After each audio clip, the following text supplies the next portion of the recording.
Library Śrīla Prabhupāda līlāmṛta Volume 1 Chapter 34 J.H. Biography May 1971 Śrīla Prabhupāda prepared for extensive world travel. Although his itinerary was indefinite, his general plan was to travel widely for a few months, then tour the US, visit London, and then return to India. He had sent disciples to Australia and Malaysia, and he wanted to visit them.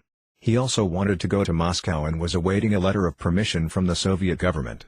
As he had spread his movement in America, visiting major cities and preaching and then stationing a few faithful disciples there to carry on, he now expanded his field to include the whole world.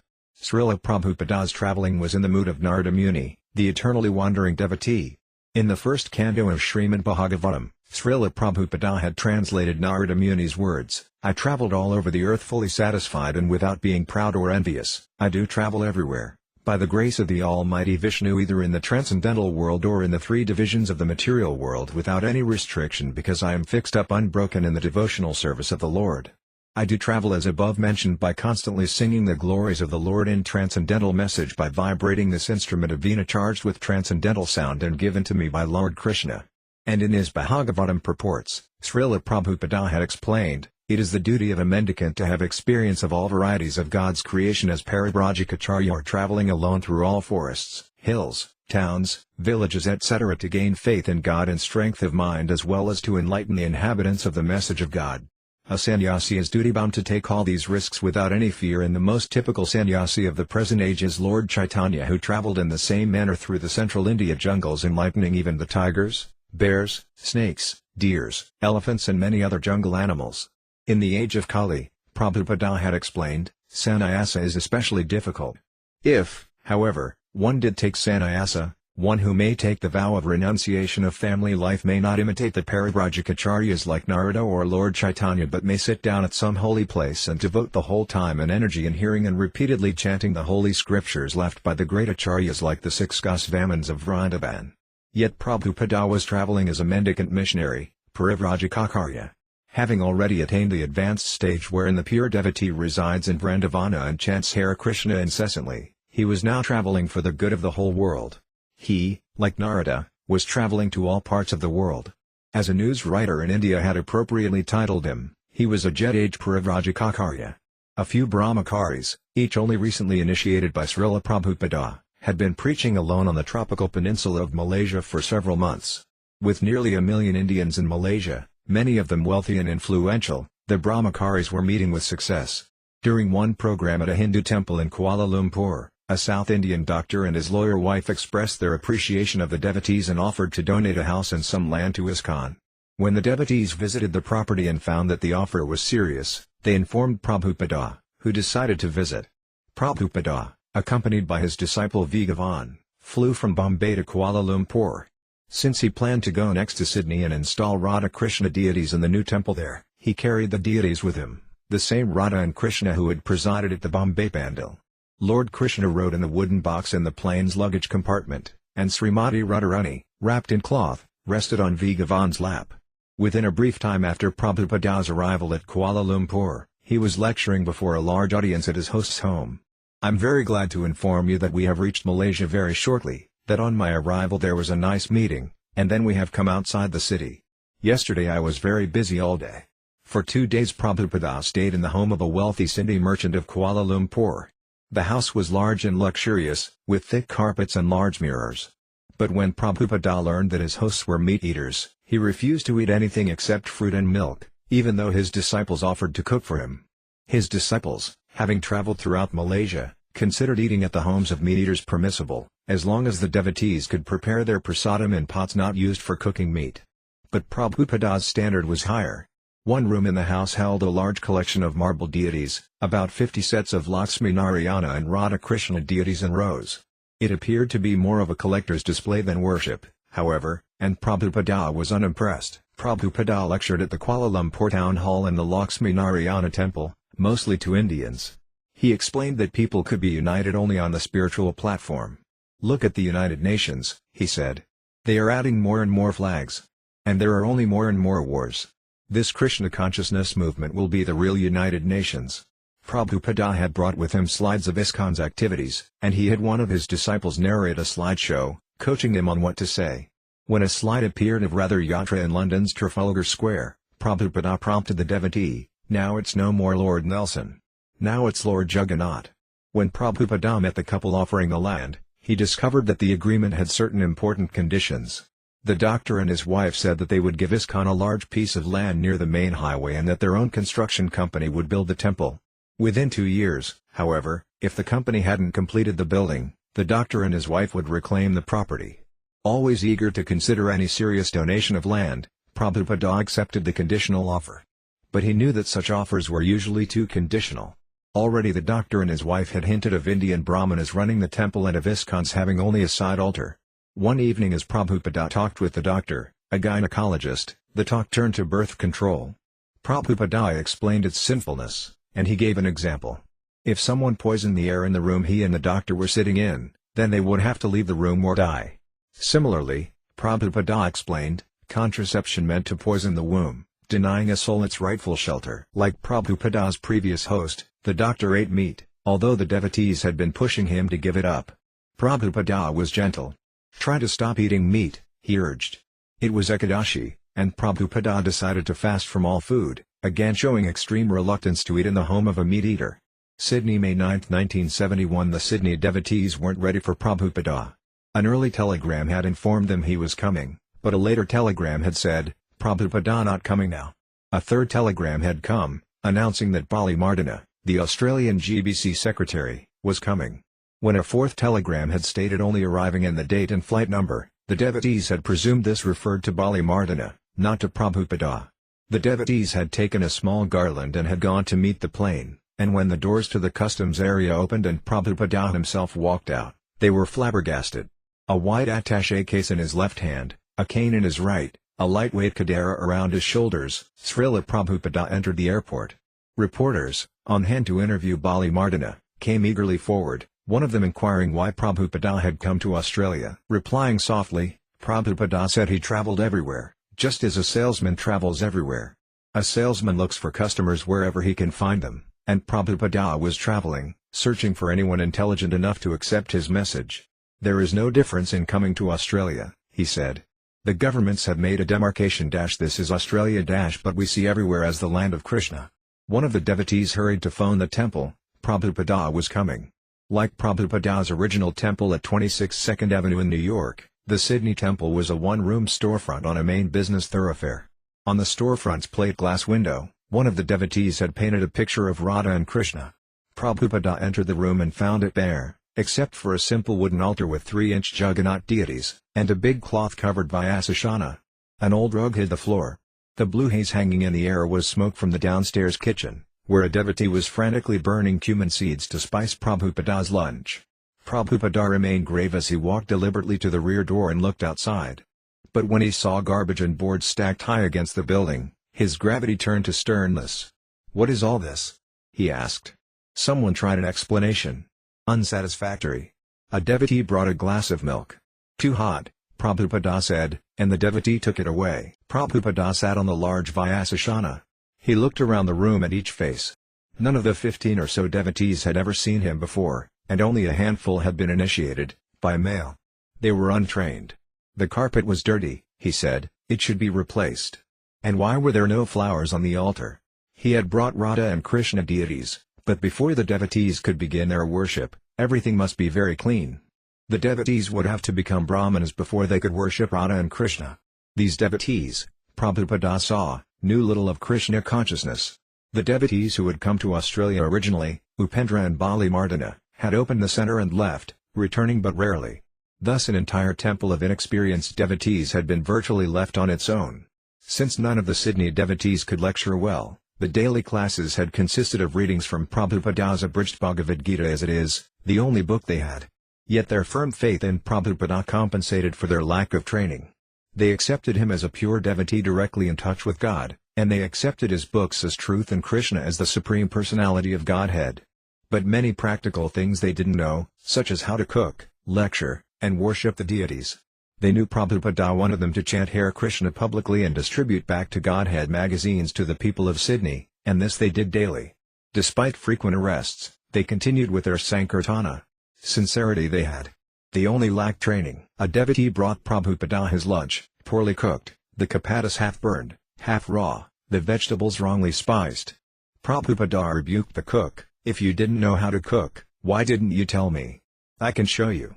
And he went into the kitchen. One of the cooks had tried to make kakoris and had failed. Although she knew that the dough had to be rolled thin, the filling put in just right, and then the edges folded over precisely, neither she nor any of the other devotees had been able to do it. Prabhupada, using the same dough and filling, demonstrated the art and made perfect kakoris. The devotees explained their difficulty in making kapadas. There was no flame on their electric stove. The kapadas always came out dry or raw or burned and never puffed up. The excuse only annoyed Prabhupada, however, who showed exactly how to make kapadas that puffed up every time, even on an electric burner. Then he taught the cooks a simple vegetable dish, advising as he cooked. After he left the kitchen, the devotees tried the kapadas again. They wouldn't puff. It seemed a magical art only Prabhupada knew. Śrīla Prabhupada had his reasons for bringing Radha and Krishna to Australia, some of them apparent, others so deep that only he and Radha and Krishna could understand them. Of course, he was always expanding his movement, of which deity worship was an important part. So that was one reason for bringing Radha and Krishna to Australia, to strengthen the devotees and establish more solidly his movement there. And Prabhupada loved these deities. They had presided over the Bombay Pandal, and when they hadn't been on stage he had kept them in his room, where he could look at them during the day. He had brought them from Bombay to Malaysia to Sydney, and now he proposed to install them in this fledgling ISKCON center. But the infinite purity of his heart and the depth of his determination to risk anything for their lordships Sri Radha and Krishna are unfathomable. Śrīla Prabhupada's activities are most grave, and their deeper meaning eludes an observer. Of Lord Chaitanya, Krishna Dāsa Kaviraja wrote, "I do not know the deep meaning of Sri Chaitanya Mahaprabhu's activities. I am just trying to describe them externally." When Prabhupada came to the temple to perform the initiation ceremony and deity installation, the devotees weren't ready. Only one small vase of flowers decorated the almost bare altar, and the devotees had not made garlands for the deities. Prabhupada was displeased. The small temple was packed, however, and guests and devotees crowded the open doorway and peered through the front window. TV crews filmed the action under hot lamps. While devotees hurriedly strung garlands for the deities, Prabhupada performed the initiation ceremony. There were 15 initiates in all. To some devotees he gave first initiation, to some second initiation, and to others both first and second. Then he lovingly bathed the forms of Radha and Krishna and performed the fire sacrifice. While addressing the deities, he remarked that their clothes had been poorly made and that the devotees should make new ones immediately.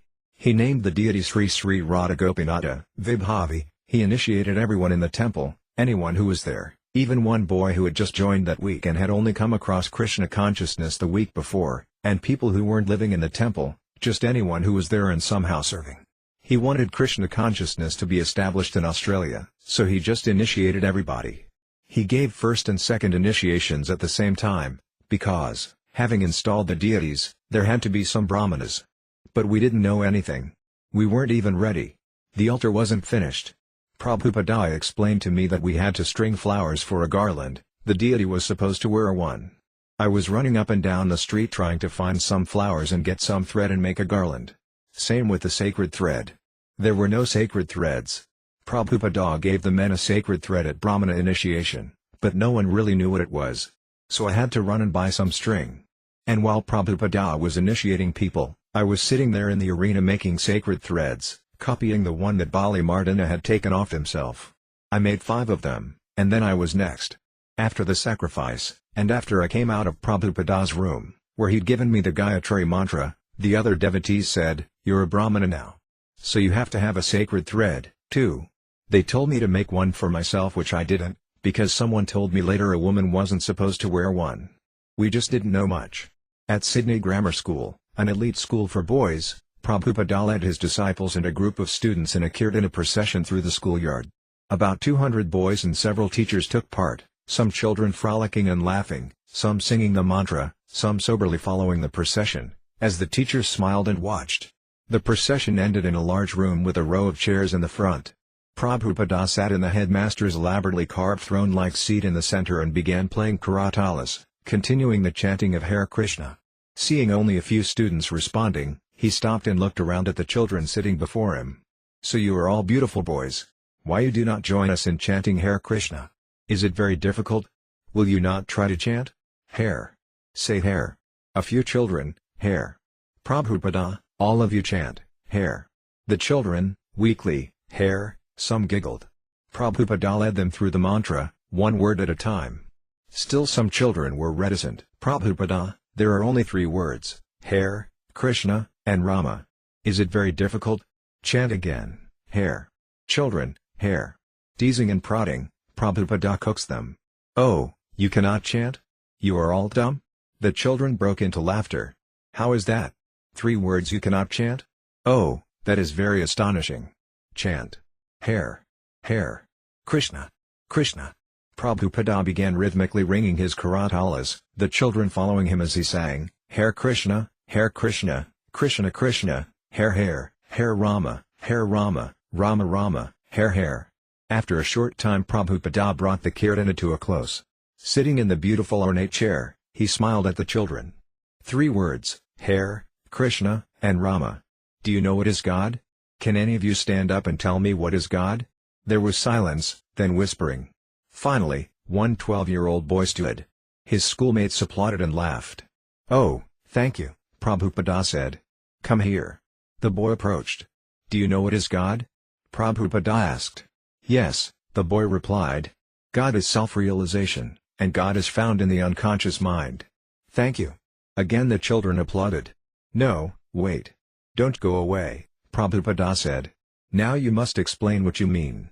What is self-realization? Boy, it is tapping the powers of the unconscious mind and seeing yourself.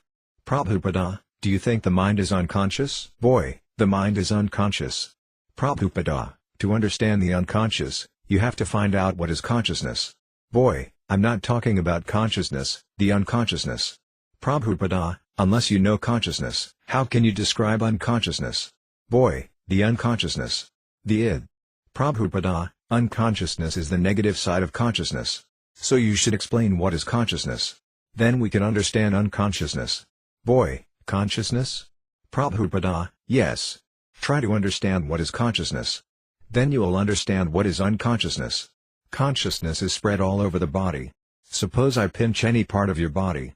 You feel some pain. That is consciousness. This feeling of pain and pleasure is consciousness. But that consciousness is individual. I cannot feel the pains and pleasures of your body, neither you can feel the pains and pleasures of my body. Therefore, your consciousness is individual and my consciousness is individual. But there is another consciousness, who can feel the pains and pleasures of your body and who can feel the pains and pleasures of my body. That is stated in the Bhagavad Gita. You have heard the name of Bhagavad Gita? You? Any of you? Another boy, yes. Prabhupada, who says yes? Please come here. Thank you. Very good. At least one of you knows what is Bhagavad Gita. In the Bhagavad Gita it is stated that. And Śrīla Prabhupāda proceeded to explain the difference between the material body and the soul and between the individual souls and the Supreme Soul, Krishna. You are individual knower of your body. I am knower individually of my body. So everyone is knower of his own body. But there is another person, who says, I know everything of everyone's body. Just like I know something of my body, or I know something of this world. Similarly, there is another Atma, Soul, Supreme Atma, who knows everything of this universe. He is sometimes called God or the Paramatma or Krishna, whatever, according to different language. After describing the soul's intimate relationship as an eternal servant of Krishna and the soul's suffering caused by forgetting that relationship, Prabhupada concluded his lecture. These teachings should be introduced in every school and college so that from the very beginning children understand what is God, how great He is, how we are related with God, and how we have to live. So our movement, Krishna consciousness, is teaching that thing. Don't think that it is a sectarian religion. We are making people God conscious. It doesn't matter to what religion you may belong. If by following the principles of religion one becomes advanced in God consciousness, that is first-class religion. That is our motto, and we are preaching all over the world. Therefore, I request your teachers here to make the students from the beginning God conscious. Then their future life will be very peaceful, prosperous, and hopeful. Thank you very much. Hare Krishna. Prabhupada also agreed to speak at Wayside Chapel, a center in downtown Sydney ministering to drug addicts and prostitutes. A Wayside sponsor met Prabhupada at the temple and accompanied him to the chapel. The sponsor, a long-haired young man in hippie dress, boasted of how Wayside Chapel helped drug addicts. Prabhupada, however, took it that he was saying the chapel supplied drugs to the addicts. At Wayside Chapel, a skeptic in the audience challenged Prabhupada. Prabhupada had explained that the chanting of the holy names of God was the only way to actually help people, but the cynic challenged, "What good actually is this chanting of Hare Krishna? It saves you from death." Prabhupada answered forcibly. May 12, 1971, in his quarters in Sydney, Prabhupada wrote the preface to the upcoming edition of Bhagavad Gita as it is. The Macmillan Company had now agreed to print the unabridged manuscript. The contract was signed, the book was being readied for printing, only the preface remained to be written. Prabhupada wrote in his preface that although he was known for starting the Krishna consciousness movement in America, actually the original father of this movement is Lord Krishna himself. Giving all credit for his own achievements to his spiritual master, Prabhupada said that the only qualification he himself had was that he had tried to present Bhagavad Gita as it is, without adulteration. Instead of satisfying his own personal material senses, he, a person, has to satisfy the senses of the Lord. That is the highest perfection of life. The Lord wants this, and he demands it. One has to understand this central point of Bhagavad Gita. Our Krishna consciousness movement is teaching the whole world this central point. And because we are not polluting the theme of Bhagavad Gita as it is, anyone seriously interested in deriving benefit by studying the Bhagavad Gita must take help from the Krishna consciousness movement for practical understanding of Bhagavad Gita under the direct guidance of the Lord. We hope, therefore, that people will derive the greatest benefit by studying Bhagavad Gita as it is as we have presented it here, and if even one man becomes a pure devotee of the Lord, we shall consider our attempt a success. As Prabhupada explained in his preface, he was publishing the full Gita manuscript to establish the Krishna consciousness movement more soundly and progressively. He would do this by presenting transcendental literature like Bhagavad Gita. But he would also have to go, as Lord Chaitanya has said, to every town and village, either personally or through his agents, his disciples. And wherever he went, he would preach Bhagavad Gita to whoever would listen. Tomorrow Prabhupada would leave Australia for a big Pandal festival in Calcutta, then on to Moscow, Paris, Los Angeles. Lord Krishna states in Bhagavad Gita that no servant is more dear to him than one who teaches Bhagavad Gita to the devotees. And Prabhupada, in all his activities, whether writing a preface, lecturing to the prostitutes and drug addicts, teaching a disciple to cook chapatis without burning them, or planning grand projects yet to come, was always teaching Bhagavad Gita and therefore was always the dearest servant of Lord Krishna. Prabhupada stood before the deities of Radha Gopinatha with folded hands. After less than a week in Sydney, he was leaving. He knew that the devotees here were not up to the standard required for worshipping Radha and Krishna. And he knew he was taking a risk, entrusting their worship to neophyte disciples. Yet as an empowered Ācārya and as the representative of Lord Chaitanya, he had to implant Krishna consciousness anywhere it might take root. The world was in desperate need. If his disciples followed the process he had given them, chanting, hearing, observing regulative principles, he knew they would quickly become purified. He had given an analogy, although in material life a man must first become a highly qualified lawyer before sitting on the judge's bench, in Krishna consciousness a sincere devotee is first allowed to sit on the bench, to become a brahmana, and later, by the mercy of the holy name and the spiritual master, he becomes qualified. The devotees in Sydney, however, were particularly immature, and Prabhupada made an extraordinary request of Radha Gopinatha, "Now I am leaving you in the hands of the Mulkas. I cannot take the responsibility. You please guide these boys and girls and give them the intelligence to worship you very nicely." Calcutta, May 13, 1971. Prabhupada arrived just in time for the 10-day Calcutta Pendle Festival.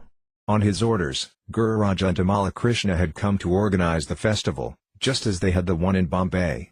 Prabhupada had written to Jayapataka Swami, president of ISKCON Calcutta, "In the Sankirtan festival pandal if a very big kitchen arrangement can be made, then we shall distribute prasadam daily. Try to make this arrangement. Puri, halava, khichdi, whatever can be arranged as much as possible." Tamal Krishna and Giriraj have all the ideas. Attendance surpassed that of the Bombay Pandal, with 20 to 30,000 people attending daily, including ministers of parliament and other distinguished speakers. It was one of the biggest religious functions Calcutta had ever seen. The whole city became aware of the strength of the Hare Krishna movement. In the early afternoon the devotees would begin selling Prabhupada's books from a booth, performing kirtana on stage, and distributing prasadam to the masses. Around 6:30 the evening program would begin with a long, intense kirtana, which would increase in its fervor as Prabhupada arrived for the evening arati before the deities of Radha and Krishna. Prabhupada would lecture, sometimes in Bengali and sometimes in English. Afterward the devotees would show slides of the Krishna consciousness movement around the world, and Prabhupada would answer questions from the audience. After the program, people would push forward to receive a morsel of the prasadam that had been offered to the deity. Naxalite terrorists threatened Prabhupada's life. These young communist terrorists, who had been active in Calcutta during Prabhupada's visit of 1970, had never disturbed him until now. Their tactic was to approach prominent businessmen in their homes or on the street and coerce them into cooperation with Naxalite political objectives. If a businessman refused, the Naxalites would burn his home or place of business or even assassinate him.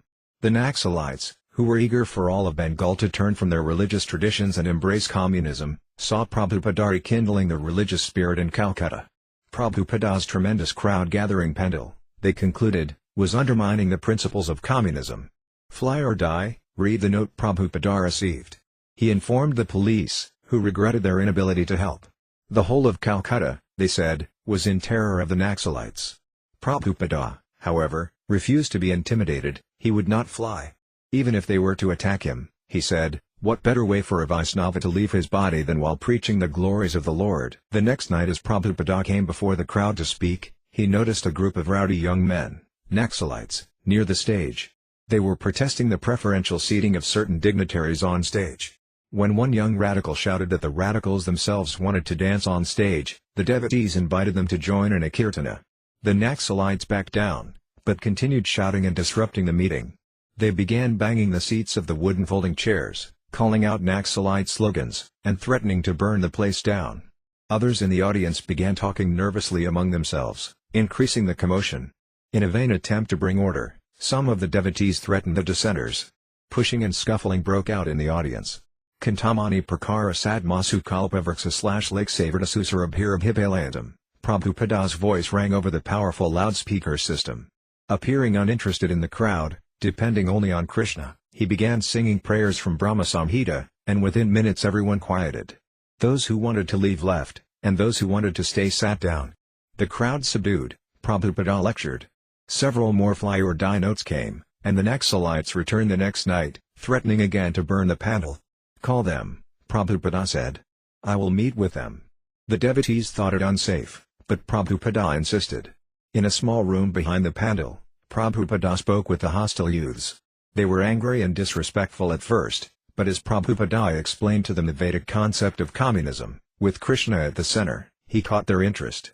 They agreed to allow Prabhupada's meetings to continue without any further disruptions. Achyutananda Swami, the last night of the 10-day pandal program was a grand finale, with over 40,000 people attending. I had just stepped out to get sugarcane juice. The pandal was completely packed when I left, but when I got outside, I saw rivers of people flowing through the four main gates into the pandal tent. I thought this must be Krishna's mystic power, because the tent was already packed and still thousands of people were entering it. I thought that Krishna must be unlimitedly expanding the dimensions of space. The climax of the evening was a big procession, beginning at the pandal and going up Park Street to the ISKCON temple on Albert Road. The deities of Radha Govinda rode on a palanquin to the temple, where they were placed on the altar. After an arati in the temple, the remaining crowd dispersed. Achyutananda Swami was standing next to Prabhupada that night in the Calcutta temple. Prabhupada, he said, someone put Krishna's flute in backward. Prabhupada looked. It was backward. Krishna is all-powerful, he said, turning to Achyutananda Swami.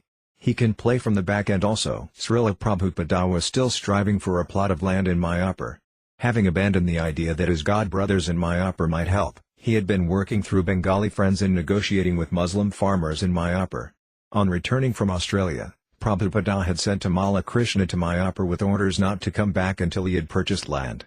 Tamala Krishna's mission was successful, and after 6 days he returned to Prabhupada in Calcutta, having purchased 9 bighas, 3 acres, in Mayapur. Conceiving the value of Mayapur was difficult for the devotees, however. One devotee journeyed from Calcutta to see the new ISKCON property and on returning asked Prabhupada, "What are we going to do there? It's just a big empty field. Nothing is there." "Because there are no factories and cars," Prabhupada replied, "therefore you think there is nothing to do. But we are going to chant Hare Krishna in Mayapur. We will build a big temple there, and all the devotees in the world can go out and chant Hare Krishna in the place of Lord Chaitanya's birth." On May 28 Prabhupada wrote, "You will be glad to learn that we have purchased about 5 acres of land in Mayapur, the birthsite of Lord Chaitanya, and we have proposed to hold a nice festival there from Janmashtami Day for 2 weeks. At that time the foundation stone will be set down. I wish that all our leading disciples come to India at that time. There are 50 branches, so at least one from each branch should attend the function. June 1971. For months Prabhupada had been planning to visit Moscow.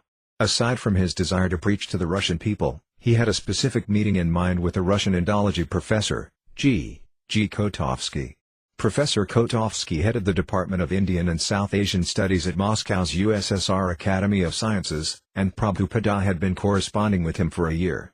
Krishna Dāsa in West Germany, with the help of a Dr. Bernhard of the University of Hamburg, had obtained the names of other Russian scholars of Indology.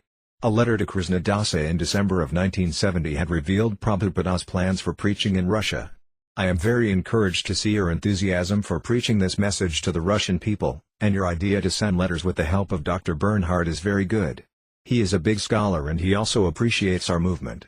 So if you arrange a tour of Russia for me, I am prepared to accept. Let us see what Krishna desires. If we can go to Russia with our World Sankirtan party, I am certain that it will be very much appreciated and people will see the real peace movement as chanting process, chanting the holy names Hare Krishna, Krishna Krishna, Hare Rama, Rama Rama, Hare. So try for it. Śrīla Prabhupāda had coached Krishna Dāsa on how to best cultivate the Russian Indologists. You can ask them some questions like, what is the ultimate goal of life? What is your ideal ultimate goal of life? What is the difference between animal and human life? Why is religion accepted by all kinds of civilized societies? What is your conception of the original creation? In this way questions may be put to find out what is their standing. We do not grudge an atheist provided he has got some philosophical standing. In this way try to elicit some answers from the professors. If you can finally establish one Moscow center, it will be a great credit to you. So far studying Russian language, it is not necessary, but if you do so it is all right. I want very much a center in Russia, so for the time being I shall desire that Moscow center.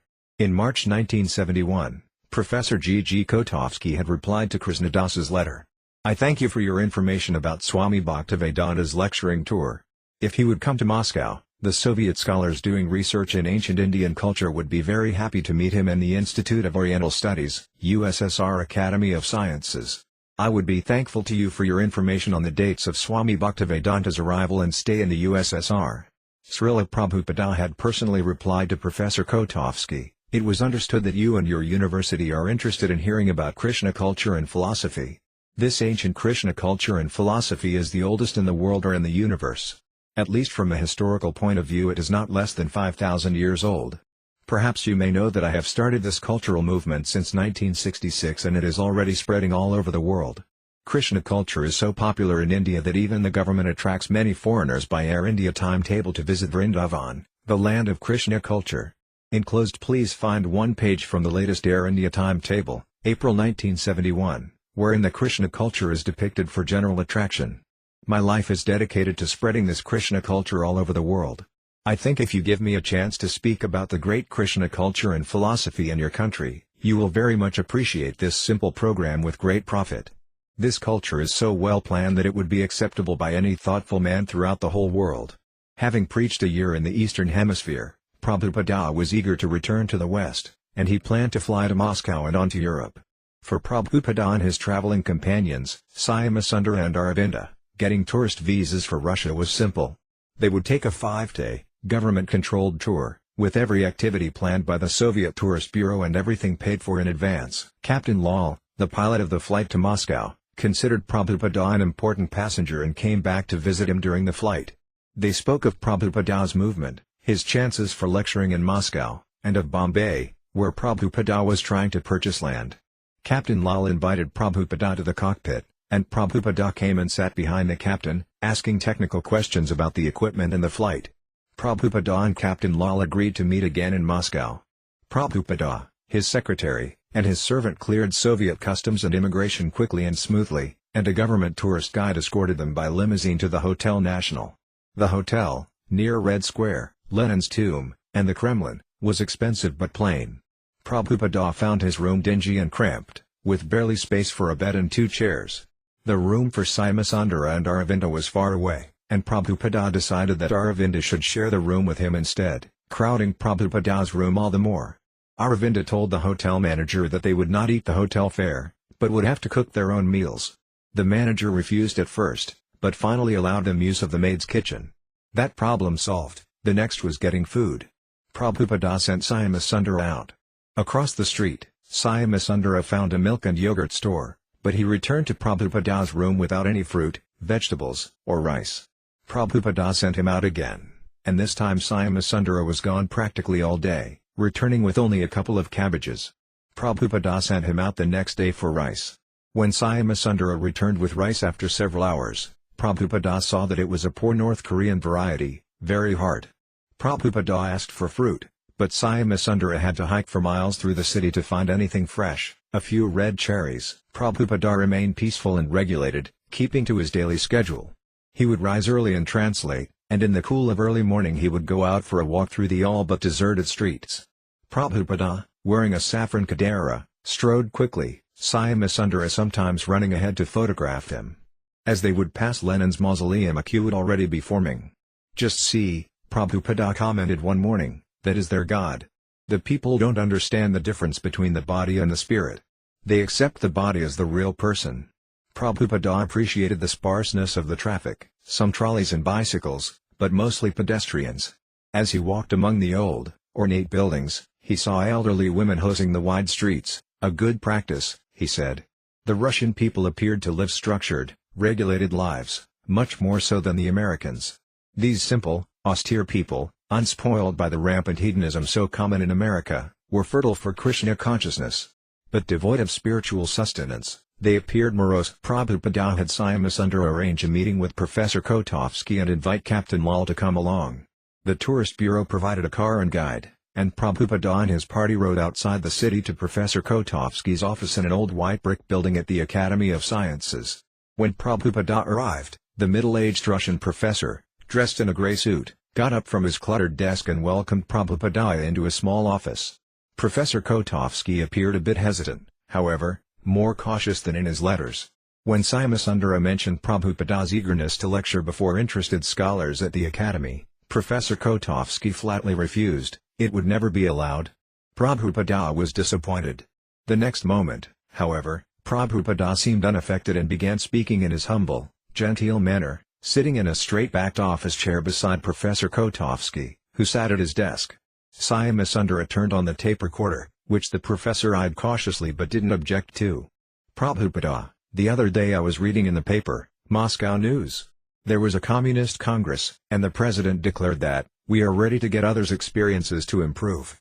So I think the Vedic concept of socialism or communism will much improve the idea of communism." Professor Kotovsky listened intently and politely as his foreign visitor explained how the Gaza in Vedic culture provides for everyone living in his house, even for the lizards, and how, before taking his meal, he calls in the road to invite any hungry person to come and eat.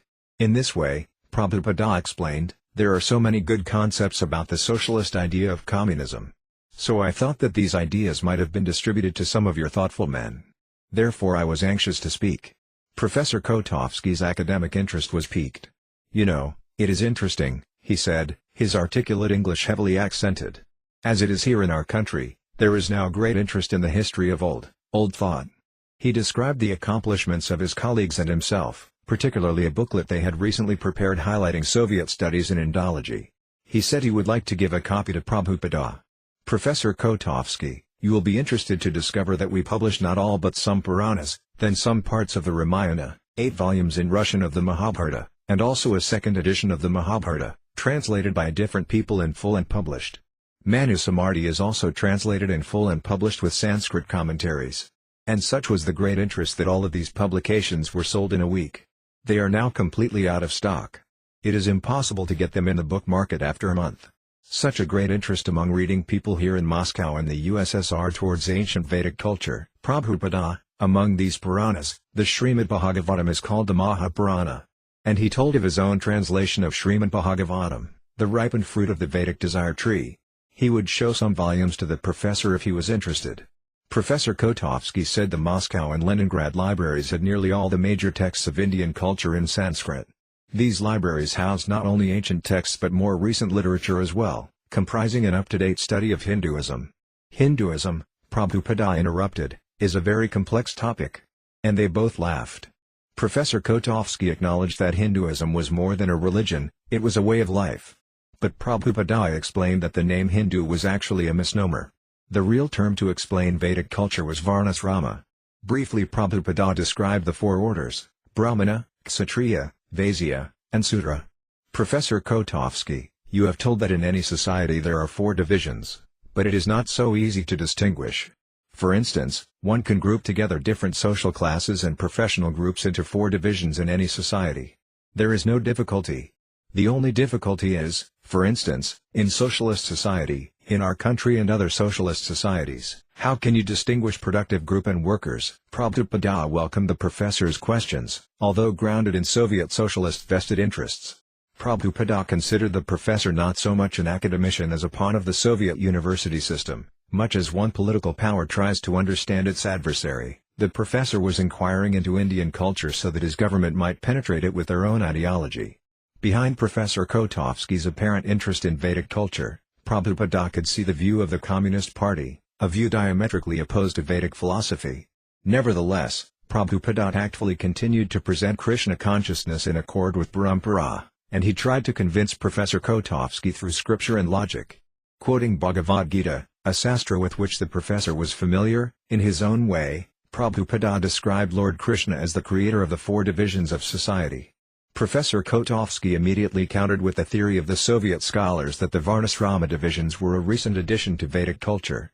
He also again registered his opinion that the divisions of Varnasrama had no meaning within socialism. Professor Kotovsky, there is a great distinction between socialist society and all societies preceding socialism. Because in modern Western society you can group all social and professional classes in the particular class divisions: Brahmanas, Kshatriyas, Vaisyas, or factory owners, and Sudras, or menial workers. But here we have no Vaisyas. Because we have administrative staff in factories, managerial staff, you can call them Kshatriyas, and then Sudras, the workers themselves, but not this intermediate class. Prabhupada, that is stated, Kalau Sudra Samkhava. In this age, practically all men are Sudras. That is stated.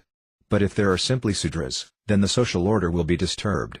In spite of your state of Sudras, the Brahmanas are there. That is necessary. So if you do not divide the social order in such a way, then it will be chaos. That is the scientific estimation of the Vedas. You may belong to the Sudra class, but to maintain the social order you have to train some of the Sudras to become Brahmanas. It cannot depend on the Sudras. Prabhupada gave his standard analogy, comparing the social body to the human body. All the parts are necessary, not only the legs but the belly, the arms, and the head. Otherwise, he said, it will not work properly. As long as this is going on, there will be some disturbance. Modern society's missing point, Prabhupada said, was an understanding of the purpose of human life. They do not know what is the next life, he said. There is no department of knowledge or scientific department to study what is there after finishing this body. Professor Kotovsky objected, politely, completely. Swamiji, he said, when the body dies, the owner also dies. Prabhupada marked his reply. No, Prabhupada quickly replied. This fact you must know.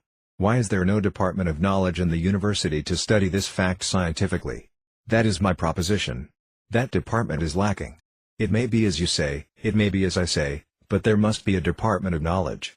Now recently a cardiologist, a doctor in Montreal and Toronto, has accepted that there is a soul. I had some correspondence with him.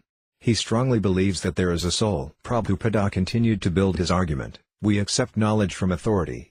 The professor countered that everything had to be accepted on the basis of empirical evidence.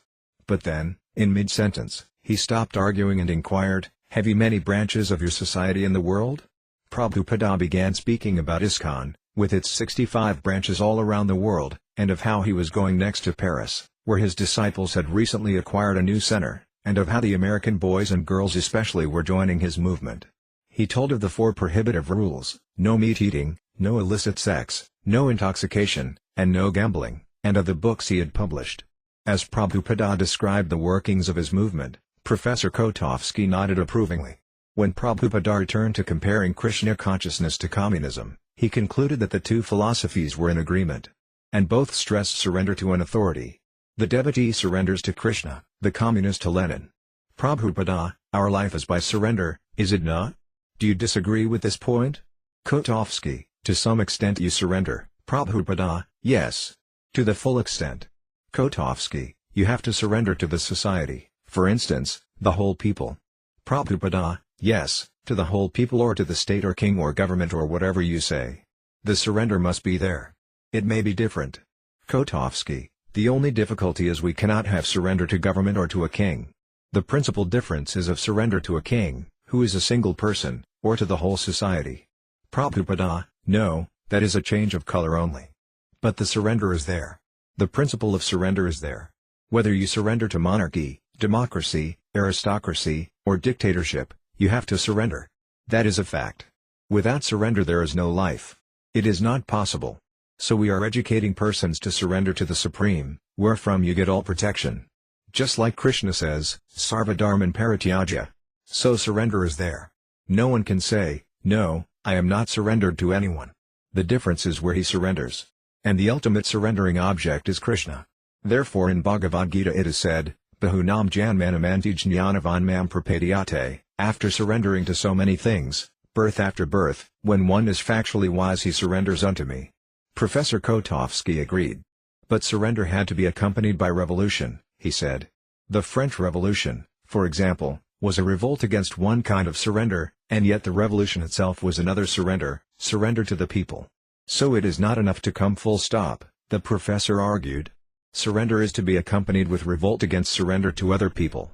Prabhupada, yes, the surrender will be full stop when it is surrender to Krishna. That is full stop, no more surrender. Other surrender you have to change by revolution. But when you come to Krishna, then it is sufficient, you are satisfied. Just like, I give you one example. A child is crying and people change laps, oh, it has not stopped. But as soon as the baby comes to the lap of its mother, Kotovsky, it stops. Prabhupada, yes, full satisfaction. So this surrender, the changes will go on in different categories. The sum total of all these surrenders is surrender to Maya, material illusion. But the final surrender is to Krishna, and then you will be happy. After only 3 days, Prabhupada's mission in Moscow seemed finished. The meeting with Professor Kotovsky over, what was left? The government would allow nothing else. It had not allowed him to bring in books, and now he had been refused the opportunity to speak publicly. Foreigners were not to talk with the Russians. He could go nowhere, unless on an accompanied tour. So with no preaching and no prospects, he stayed in his cramped room, taking his massage, bathing, accepting whatever food Syamasundara could gather and cook, dictating a few letters, chanting Hare Krishna, and translating Srimad Bhagavatam. Prabhupada took a guided tour of Moscow, riding with other tourists on a crowded bus. He saw elderly Russians going to church, armed guards stationed at the door. He soon tired of the tour, however, and the tour guide got him a taxi and instructed the driver to return him to the Hotel National. Syamasundara continued to spend most of his day looking for fresh food.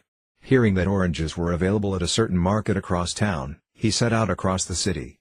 With his shaved head and his white dhoti and kurta he drew stares from everyone he passed, and as he was returning after dark, uniformed men wearing red armbands accosted him, taking him to be a local deviant. Grabbing him, they pinned his arms behind his back and shouted at him in Russian. Syamasundara caught the word document, document, passport. He replied, document, hotel. Hotel. Realizing Syamasundara was a tourist, the officers released him, and he returned to the hotel and informed Prabhupada of what had taken place. There is no hope in Russia without Krishna consciousness, Prabhupada said. Once Syamasundara was standing in line at the yogurt store when a man behind him asked him about yoga. I really want to talk with you, the man said, and he gave Syamasundara his name and address and a time they could safely meet. When Syamasundara told Prabhupada, Prabhupada said, no, he is a policeman. Don't go. One day 2 young men, one the son of an Indian diplomat stationed in Moscow, the other a young Muscovite, were loitering near Red Square when they saw an amazing sight. Out of the usual regimented routine of city traffic, a tall young man with a shaved head, a long reddish ponytail, and flowing white robes approached. It was Syamasundara. Familiar with Syamasundara's dress, the son of the Indian diplomat stopped him. Syamasundara smiled, Hare Krishna, brother. And he began talking with the Indian, whose name was Narayana. The Russian, Ivan, knew a little English and followed the conversation as closely as he could. The talk grew serious. Why don't you come up and meet my spiritual master? Syamasundara asked. Honored, the boys immediately accompanied Syamasundara to the Hotel National. When they arrived, They found Prabhupada seated on his bed, aglow and smiling, Arvinda massaging his feet. Sundara entered, offering obeisances before Prabhupada. Ivan was completely fascinated. "Come on," Prabhupada said, and the three of them sat at Prabhupada's feet. Turning first to Narayana, Prabhupada asked his name and his father's occupation. Narayana liked Prabhupada and offered to bring him green vegetables. His father, being highly placed at the Indian embassy, had produced flown in from India. Ivan was interested even more than his Indian friend, and Prabhupada began explaining to him the philosophy of Krishna consciousness, while Narayana helped by translating. Ivan inquired with respect and awe, and Prabhupada answered his questions, teaching as much basic information about Krishna consciousness as was possible in one sitting. Prabhupada explained the difference between the spirit soul and the body and described the soul's eternal relationship with Krishna, the Supreme Personality of Godhead. He spoke of Bhagavad Gita, of his network of temples around the world, and of his young men and women disciples all practicing bhakti yoga. Prabhupada mentioned his desire to preach in Russia, which was a great field for Krishna consciousness because the people were open-minded and hadn't been polluted by sense gratification. He wanted to introduce Krishna-conscious literature in Russia through a library or a reading room or in whatever way possible. Krishna-conscious philosophy, he said, should be taught to Russia's most intelligent people, but because of government restrictions it would have to be done discreetly. Devotees would not be able to sing and dance in the streets, but they could chant quietly together in someone's home. Prabhupada then began singing very quietly, leading the boys in kirtana. Ivan's taking to Krishna was like a hungry man's eating a meal. After several hours, however, he and his friend had to go. They would return the next day. Sundara began spending time with Ivan and Narayana. Ivan, a student of Oriental philosophies, was very intelligent and eager to know what was going on in the outside world. He was fond of the Beatles, and Prabhupada told him of his association with George Harrison and John Lennon. Ivan and Sundara had long talks about the ambitions and hopes of young people outside Russia, and Sundara explained to him how Krishna consciousness was the topmost of all spiritual paths. Sundara also taught him basic principles of bhakti yoga, such as chanting the prescribed 16 rounds of japa daily, and gave him his own copy of Bhagavad Gita as it is.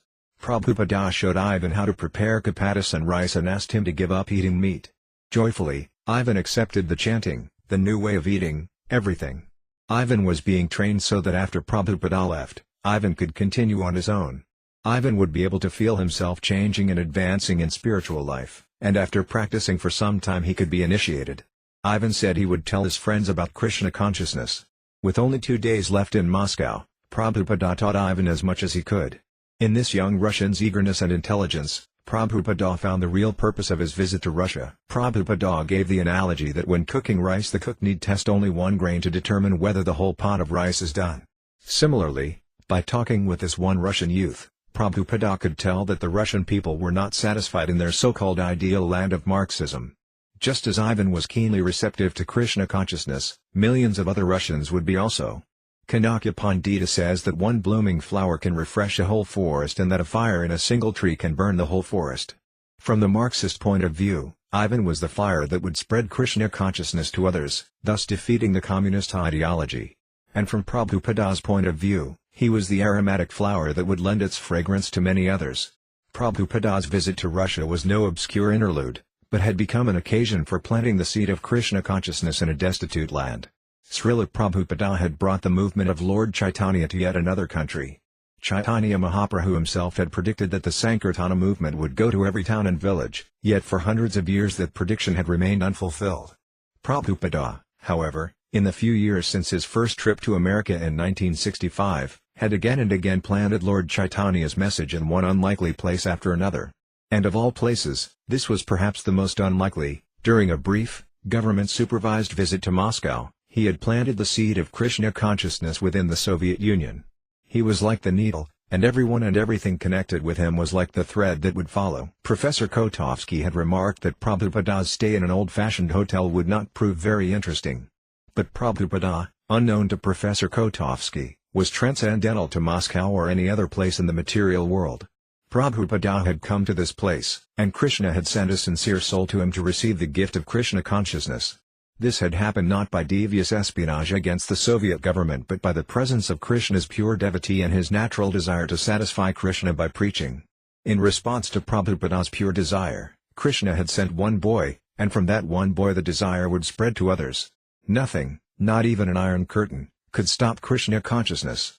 The soul's natural function was to serve Krishna. And Krishna's natural will was to satisfy the pure desires of his devotee. In a farewell letter to Professor Kotovsky, Prabhupada tried to encourage further correspondence. You wanted to see the manuscripts of my lectures, therefore I am sending here with an introduction to the lectures, and if you so desire I shall be glad to send essays on these subjects. 1. Vedic conceptions of socialism and communism. 2. Scientific values of classless society. 3. Knowledge by authoritative tradition. In a letter to Tamala Krishna, Prabhupada summed up his Moscow visit. The city is well planned. There are big houses and roads, and at daytime the streets are busy with buses, cars, and underground trains which are far better than American or English. The underground streets are very neat and clean. The surface streets are also daily washed. But there is some difficulty in collecting vegetarian foodstuffs. Still we are cooking our meals by the cooker, which has saved our lives. We talked with one big professor, Mr. Kotovsky, and Shyam Sundar talked with many great writers and musicians. 2 boys are working with us, one Indian and one Russian. So there is good prospect for opening a center, although the atmosphere is not very good. The embassy was no help. So our visit to Moscow was not so successful, but for the future, it is hopeful. Tomorrow I go to Paris for 1 day, then to SF Rather Yatra, and then I shall come back to London. Paris, June 25, 1971. Srila Prabhupada was lying on the couch in the conference room of the Indian tourist office, having just come from Worli airport. 2 disciples, Aradhana and his wife, Santanu, had come with him in the taxi and were the only others in the room. Since there was to be a press conference later, Prabhupada said he wanted to rest, and he closed his eyes. At the airport, Paris immigration officials had detained Prabhupada while some 30 European devotees, none of whom had ever met him, had waited anxiously. They had glimpsed him as he had walked from the plane to the terminal building, and they had watched him carrying his sannyasa danda with umbrella strapped to it. He had waved to them, holding up his bead bag. But then he had been kept from them, just beyond a thin wall, until finally, after 2 hours, Paris immigration had allowed him through. The Paris devotees had not arranged a car for Prabhupada, so when he had asked for one, several devotees had run off to hail a taxi. When the taxi had arrived, Prabhupada, along with Aradhana and Santanu, had started for the Indian tourist office, leaving the others to join him later. After a brief rest, Prabhupada opened his eyes and saw Aradhana, Santanu, and Sundara in the room. The other devotees and the press would be arriving soon. As Prabhupada sat up, Santanu offered him some mango, and Srila Prabhupada smiled.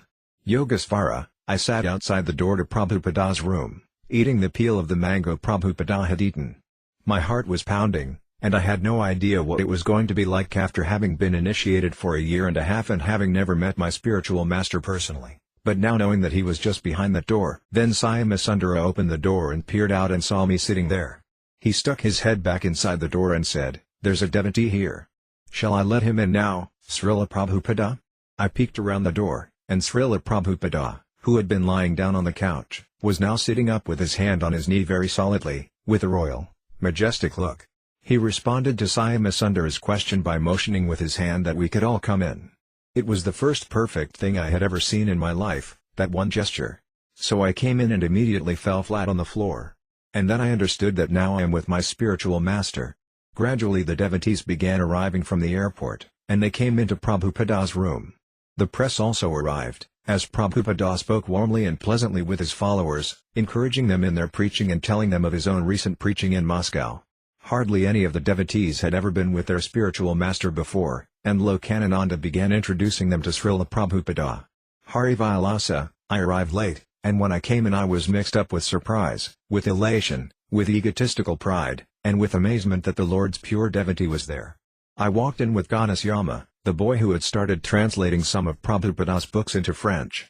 The room was almost filled, and Ganasyama immediately sat down in the back. I was the president of the temple, and I was very proud and puffed up about it. So I made my way all the way up to the front, where Srila Prabhupada was, and I sat down right next to him. I looked at him, expecting him to look at me and smile or something, some recognition. But he didn't look at me at all. Lokanananda was introducing all the devotees to Prabhupada. Lokanananda said, "This is Ganasyama. He is the translator." Prabhupada said, "Where is he?" And everyone looked around to Ganasyama in the back. Prabhupada said, "Let him stand up, please."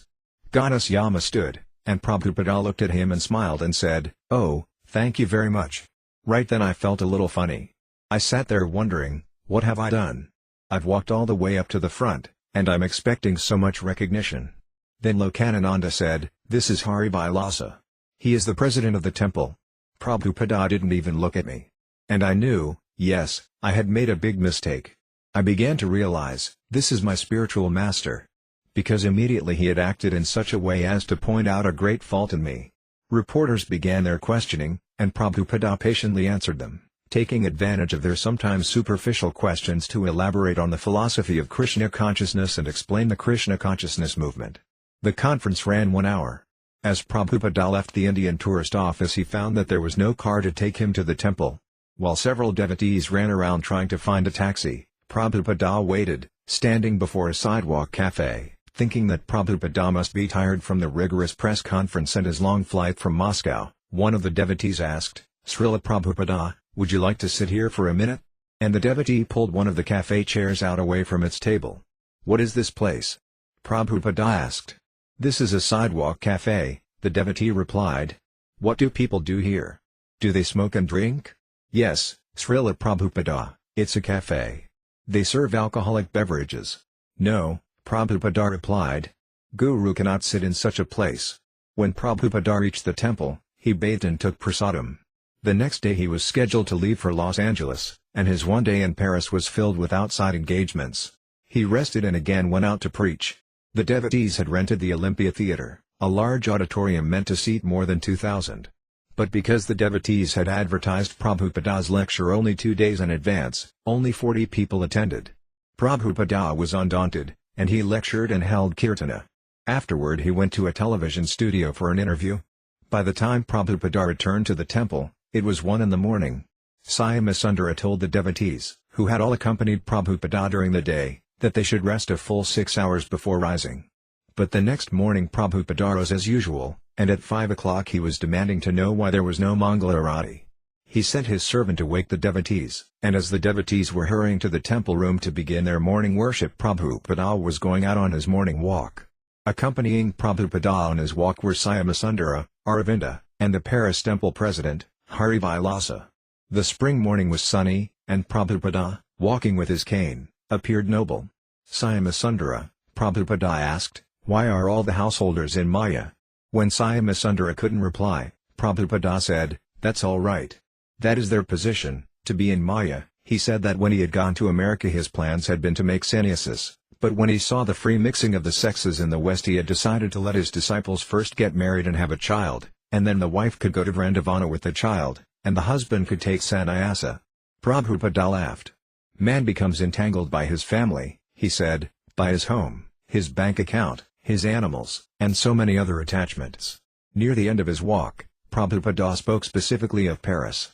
3 things are prominent here, he said: wine, women, and money. What do you think, Hari Vilasa? Is this a fact? Hari Vilasa replied, "Yes, Prabhupada, this is definitely a fact: wine, women, and money." Prabhupada said that although these attachments were very strong, the Krishna consciousness movement could overcome their influence. Prabhupada said that the houses in the Paris suburb, with their attractive fenced-in yards, were excellent. But everything was being wasted for sense gratification. Although a French gentleman may have such a first-class house, garden, wife, bank account, and car, he has no spiritual knowledge. Therefore, he would always remain attached to his first-class possessions, and at the end of his life his great attachment would lead him to take birth as a cockroach or a rat or dog within that same house. As Prabhupada and the devotees continued walking, Prabhupada asked Hari Vilasa how he thought the temple's preaching was faring. Hari Vilasa said he thought it would be successful but that it might be a good idea to make extra income by starting a business. "Your business is preaching," Prabhupada said. "If there are some householders, they can do business." When Prabhupada and his party arrived at the temple, they found the devotees eagerly waiting for Prabhupada's morning Bhagavatam lecture. But there was no time. Prabhupada had to leave at once for the airport. He was returning to America. Library Śrīla Prabhupāda līlāmṛta Volume 1 Chapter 35. This remote corner of the world. Although Śrīla Prabhupada had been away from America for a year, his Krishna consciousness movement had flourished, by Krishna's grace, and the devotees' attachment for him had grown. His disciples, Having heard reports and seen photos of his triumphant tour of India, had felt inspired to increase their own preaching. In each American center new devotees had been joining and were learning Prabhupada's teachings from the senior devotees. Already accepting Srila Prabhupada as their spiritual master, hundreds of newcomers were eagerly awaiting initiation. How different from Prabhupada's first arrival in America, alone in 1965. Walking the cold streets with no money and no temple, he had been ignored. Sometimes he had thought of quitting, taking a boat back to India. But he had maintained absolute faith.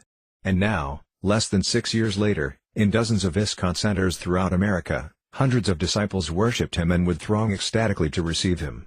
Los Angeles, June 26, 1971. When Prabhupada had left Los Angeles a year ago, the political turmoil there had troubled his mind, but on returning he found the devotees recovered. Faithfully they were executing his orders to chant publicly, distribute Back to Godhead magazine, and worship the deity of Rukmini Dvarakadisa. In the gorgeously decorated Los Angeles temple, Prabhupada performed a large initiation ceremony, accepting dozens of new disciples. On June 27 Srila Prabhupada traveled from Los Angeles to San Francisco for the 5th annual Ratha Yatra. 200 followers met him at the airport. "How many devotees do you have?" a reporter asked. "Unlimited," Prabhupada said. "Some admit and some don't admit. Admit you are a servant of Lord Krishna, and your life will be a success." After 2 days in San Francisco, Prabhupada returned to Los Angeles and on July 16 flew to Detroit. Bhagavan Dāsa, Prabhupada's governing body secretary for the Midwest, had preached vigorously in his zone, opening centers in St. Louis, Chicago, and other cities. Almost 300 devotees, most of whom had never seen Prabhupada, assembled at the Detroit airport to receive him. Shurasvara, devotees had come from all over the Midwestern U.S. and Eastern Canada to greet Srila Prabhupada at Detroit's Metro Airport. A red and gold throne stood in the center of the reception room, and the devotees were chanting Hare Krishna and dancing, awaiting Prabhupada's arrival. When the plane finally landed, all bliss broke loose. The disembarkation dolly joined the plane, but we couldn't see Srila Prabhupada. I became anxious. When would he enter the room? Suddenly a cry went up, and I looked around. Devotees were bowing down. Urakrama, Srila Prabhupada entered the room as bright as the sun, and everyone immediately prostrated themselves on the floor. Not like the other times when we bowed down together, but this was like an overwhelming force hit us and we were being thrown to our knees. When I stood up, I couldn't believe my eyes. There was Prabhupada. Almost everyone in the room was crying. Indradyumna, my first glimpse of Prabhupada was through the lens of my camera, and I thought he looked just like he did in his pictures. I had only seen him in pictures, and now he looked just like the pictures, only moving. All the devotees began to cry and fall to the ground. It was a transcendental, emotional thing. I was watching all the older devotees, how much love they had for Srila Prabhupada. And I was feeling unqualified and sinful. Urakrama, Prabhupada appeared powerful, yet at the same time delicate and soft, like a very wonderful flower. As he moved along very slowly, the devotees lined up and made an aisle for him to walk. He walked up to Kirtanananda Maharaja, put a garland around him, and embraced him. Kirtanananda Maharaja was crying tears of ecstasy, and he looked like a little boy next to his father. Then Prabhupada went to Bhagavan and patted him on the head. Then he embraced Bhagavan, who also began to weep like a little boy who has just seen his father after a very long time. Visvakarma, I arrived late. When I got there, I was afraid to look at Srila Prabhupada, because I felt too fallen to look upon the pure representative of the Lord. So I stayed behind a wall of devotees, afraid to look. Finally, I realized this is ridiculous, as the perfection of the eyes is to behold the form of Krishna's pure devotee. I raised my head, and I saw him sitting on his Vyasasana, drinking a cup of water. Never had I seen anyone drink water like that, without touching the goblet to their mouth. The water poured from the cup like a shining silver stream, straight into Srila Prabhupada's mouth and throat, and he finished the water in a few swallows. He appeared to be a grand sage from the spiritual realm, and as everyone chanted, he looked around at the devotees, smiling with great pleasure. Everyone was overwhelmed with transcendental joy, and I joined with over half the devotees in weeping. Prabhupada began speaking. This is very satisfactory that so many devotees, boys and girls, are taking part in this great movement, Krishna consciousness movement. It is a very important movement, because it is correcting the human civilization. It is a great defect in the modern civilization. People are accepting this body as self. And based on this mistake in the foundation, everything is going wrong. Accepting this body as the self is the beginning of all problems. The great philosophers, scientists, theologians, and thoughtful men do not know what is the defect. Recently I was in Moscow. So I had a nice talk with a professor of Indology, Professor Kotovsky. He was speaking that, Swamiji, after this annihilation of this body, everything is finished. So I was astonished that a learned professor, posing himself in a very responsible post, had no idea about the soul and the body, how they are different, how the soul is migrating from one body to another. As Prabhupada spoke, a voice announced over the public address system that the departure lounge had to be cleared for the next flight. They are speaking about ourselves? Prabhupada asked. We shall stop? All right. Let us go. That evening, in the temple room of Detroit's ISKCON Center, Śrīla Prabhupada sat on his Vyasasana before the deities of Lord Jagannath, Subhadra, and Balarama. While a devotee led the kirtana, Prabhupada played his karatalas, looking around the room at his disciples. He was nodding his head, pleased to see them dancing and chanting. After the kirtana, he lectured. Just see how their characters are being formed, how they are becoming purified, how their faces are becoming brighter. It is practical. So a request is, take full advantage of the center, you come here. It is being guided by one of my best disciples, Bhagavan Dāsa. So he and others will help you. Please come regularly to this temple and take advantage of it. After his lecture, Prabhupada asked for questions. Bahulasva raised his hand. Śrīla Prabhupada, what is the thing that will please you the most? Chant Hare Krishna, Prabhupada replied, and the devotees spontaneously cried out, Jaya, Jaya. Prabhupada, that is the simplest thing. You are chanting. I am very much pleased. That's all. I came to your country to chant that you would chant also along with me. You are helping me by chanting, so I am pleased. But this tendency is very nice, that you want to please me. That is very good. And to please me is not very difficult. Chaitanya Mahaprabhu said that under my order, every one of you go preach and become spiritual master. And what is that order? The order is, whomever you meet, you talk to him about Krishna. Prabhupada emphasized that if one wanted to preach and represent Krishna, then he could not change the message of Krishna but must repeat what Krishna says. I have come here for the first time, Prabhupada continued, but before me, Bhagavan Dāsa, he has organized. And what is his credit? He has presented things as I told him. That's all. This is wonderful. In Los Angeles also a program is going on very nicely. My disciple in charge there is Karandara. He is present here. He is simply doing what I instruct, and he is doing very nicely, first class. Everyone who comes, they come and are enchanted by the temple, with the activities, with the disciples. So this is the way. This is called Parampara system. Don't concoct. As Prabhupada was leaving the temple that evening, the mother of one of his disciples approached him. You know, she said, these boys actually worship you. Yes, Prabhupada said, that is our system.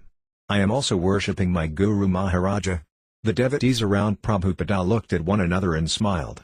Although the woman had tried to make it appear extraordinary that Prabhupada's disciples worshipped him, Prabhupada had taken it casually. One must worship the Guru. It was the Vaisnava standard and nothing to wonder at. Śrīla Prabhupada had so many centers in the US that to visit each one was not practical. During his year in India, many new centers had opened, on the West Coast, in Florida, Texas, the Midwest, the East. Prabhupada said he had more establishments than a wealthy businessman, and more residences. Were he to stay at each of his houses, he quipped, he couldn't visit them all in a year. And especially to Indian audiences he would cite the monthly expenditures for his centers. Though proud of ISKCON's growth, Prabhupada was never proud on his own account. He never considered using ISKCON for his own enjoyment. Whenever he visited a center, his quarters were usually an apartment arranged at the last minute, often fraught with annoyances like noisy neighbors and incompetent cooks. At 75 years, his constant traveling was hardly an arrangement for his health and comfort. Prabhupada never felt complacent over the small success his society enjoyed, nor would he claim the credit for that success. Rather, he said, it was due to the mercy of his spiritual master and the previous spiritual masters. ISKCON still had but little influence in the world, people considered it a small, exotic religious sect. But by the blessings of the previous Acharyas, it was growing. Prabhupada was initiating more and more disciples, and the potential was unlimited. One of Lord Chaitanya's chief followers, Goswami, had warned that a spiritual master should not accept many disciples. Many neophyte disciples would bring suffering to the spiritual master. Yet on Prabhupada's US tour during the summer of 1971, He initiated more disciples than ever before. As Lord Chaitanya's empowered representative, he wanted to increase the number of devotees more and more.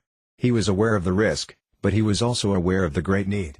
As he had written in the Nectar of Devotion, the one point is that without increasing the number of disciples, there is no propagation of the cult of Krishna consciousness.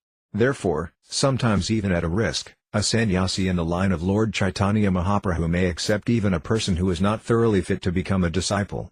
Later on, by the mercy of such a bona fide spiritual master, the disciple is gradually elevated. However, if one increases the number of disciples simply for some prestige or false honor, he will surely fall down in the matter of executing Krishna consciousness. Srila Prabhupada's test of a prospective disciple's readiness for initiation was standard. The candidate must have followed the 4 rules and chanted 16 rounds daily for at least 6 months and have the recommendation of the temple president and local GBC secretary. Prabhupada accepted anyone who fulfilled these conditions, and he expected the disciple to remain sincere and true to the vows of initiation. Despite Prabhupada's growing number of disciples, he intimately touched each of their hearts. Although a few disciples enjoyed extended association with him, most of his hundreds of disciples saw him only from afar. Yet each of them was certain that Prabhupada was his own. Each could say my spiritual master. Each could say Prabhupada and feel close to their dearest friend and well-wisher, the one who was saving them from death. They knew that Prabhupada was the direct representative of Krishna and the most empowered Ācārya of Lord Chaitanya's message. Those who were sincere knew without doubt that their connection with Prabhupada was transcendental, not to be interrupted or limited by physical or geographical considerations. If they surrendered to Prabhupada's orders, Krishna within their hearts would help them advance. If they were sincere, Krishna would help them become better disciples of Srila Prabhupada. The devotees' love for Prabhupada was not a vague sentiment. He was engaging them in Krishna's service, and they were directly experiencing the transcendental results. Only a devotee, however, could understand Srila Prabhupada's personality or the depth of his disciples' attraction for him or the debt they owed him. No wonder onlookers at the Detroit airport had not understood the apparently delirious devotees in their blissful reception of Srila Prabhupada. New York City, July 19, 1971. After Detroit, Prabhupada visited Boston and then flew to New York, where another large group of devotees had gathered. The New York Daily News covered his airport arrival with photos and an article, "Swami, How They Love You." Bhavananda, the New York temple president, had decorated the temple room of the Brooklyn Center with bright colors. Prabhupada's Vyasashana was a special creation of plaids, stripes, and checks in fuchsia, lime, black, white, and red. Prabhupada liked it very much.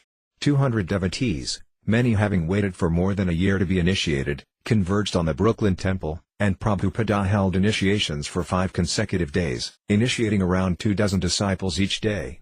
One after another, the young men and women would approach Prabhupada on his multicolored Vyasashana to receive their initiation beads and spiritual names. Those receiving the Brahmana initiation went one by one to see Prabhupada in his room and receive the Gayatri mantra. Madhu Mangala, I went to Prabhupada's room and offered obeisances. "Come here," he said.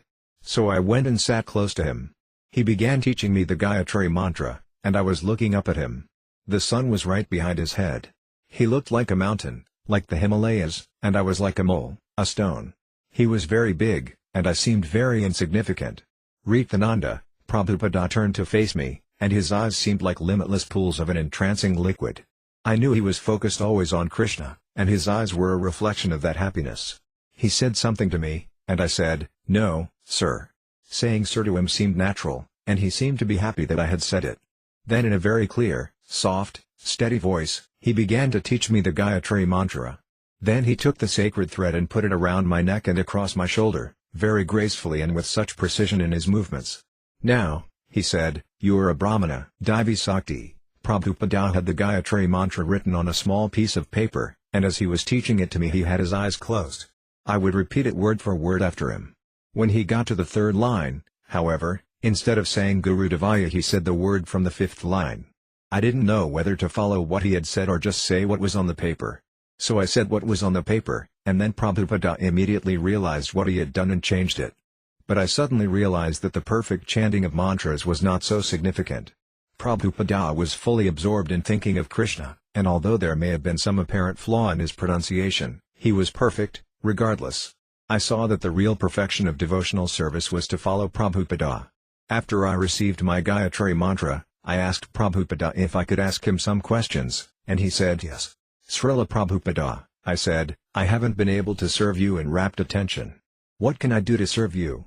I was praying he would give me a special service to do for him personally. Chant Hare Krishna, was all he said. Is there anything more? I asked. He said, are you married? I said, yes. So he said, serve your husband. I said, my husband and I don't get along. So he said, be a pujari, there are so many things. His answer seemed to solve all my difficulty. First and foremost was to chant Hare Krishna. And in addition to that, there are so many other services. If you don't do one of them, then go on to the next one, there are so many things. When he said those words, it relieved all my anxiety. In New York, Prabhupada lectured gravely and authoritatively from Srimad Bhagavatam, stressing surrender to Krishna through surrendering to the Krishna consciousness movement. Unlike any other Bhagavatam lecturer, Prabhupada was able to offer a movement, a society, and a way of life that were fully Krishna conscious and that gave any interested person practical entrance into the devotional service of the Lord. Someone asked how a person who had been very sinful could be relieved of his karma, and Prabhupada replied simply, come and live with us. That's all. Is it very difficult? Our students, they are living with us. You simply come and live with us, and you are free from all karma. Is it difficult? Then do that. We shall give you food, we shall give you shelter, we shall give you nice philosophy. If you want to marry, we shall give you a good wife. What do you want more? So come and live with us. That's all. Prabhupada stressed this same point in his lectures. If a person seeking spiritual fulfillment lived and served with the ISKCON devotees, even material fulfillment would come. These Krishna-conscious boys and girls, in 60 centers, they are living in the best houses. They are eating the best food. They are in the best consciousness. They have got the best hope. Everything best. Their feature of body is best. What material happiness do you want more than this? They have got wife, children, happiness, home, everything full. So material happiness is nothing to a Krishna-conscious person. Material happiness will roll at his feet, saying, please take me, please take me. There is no need of asking for it. Simply be steady and ask Krishna, please engage me in your service.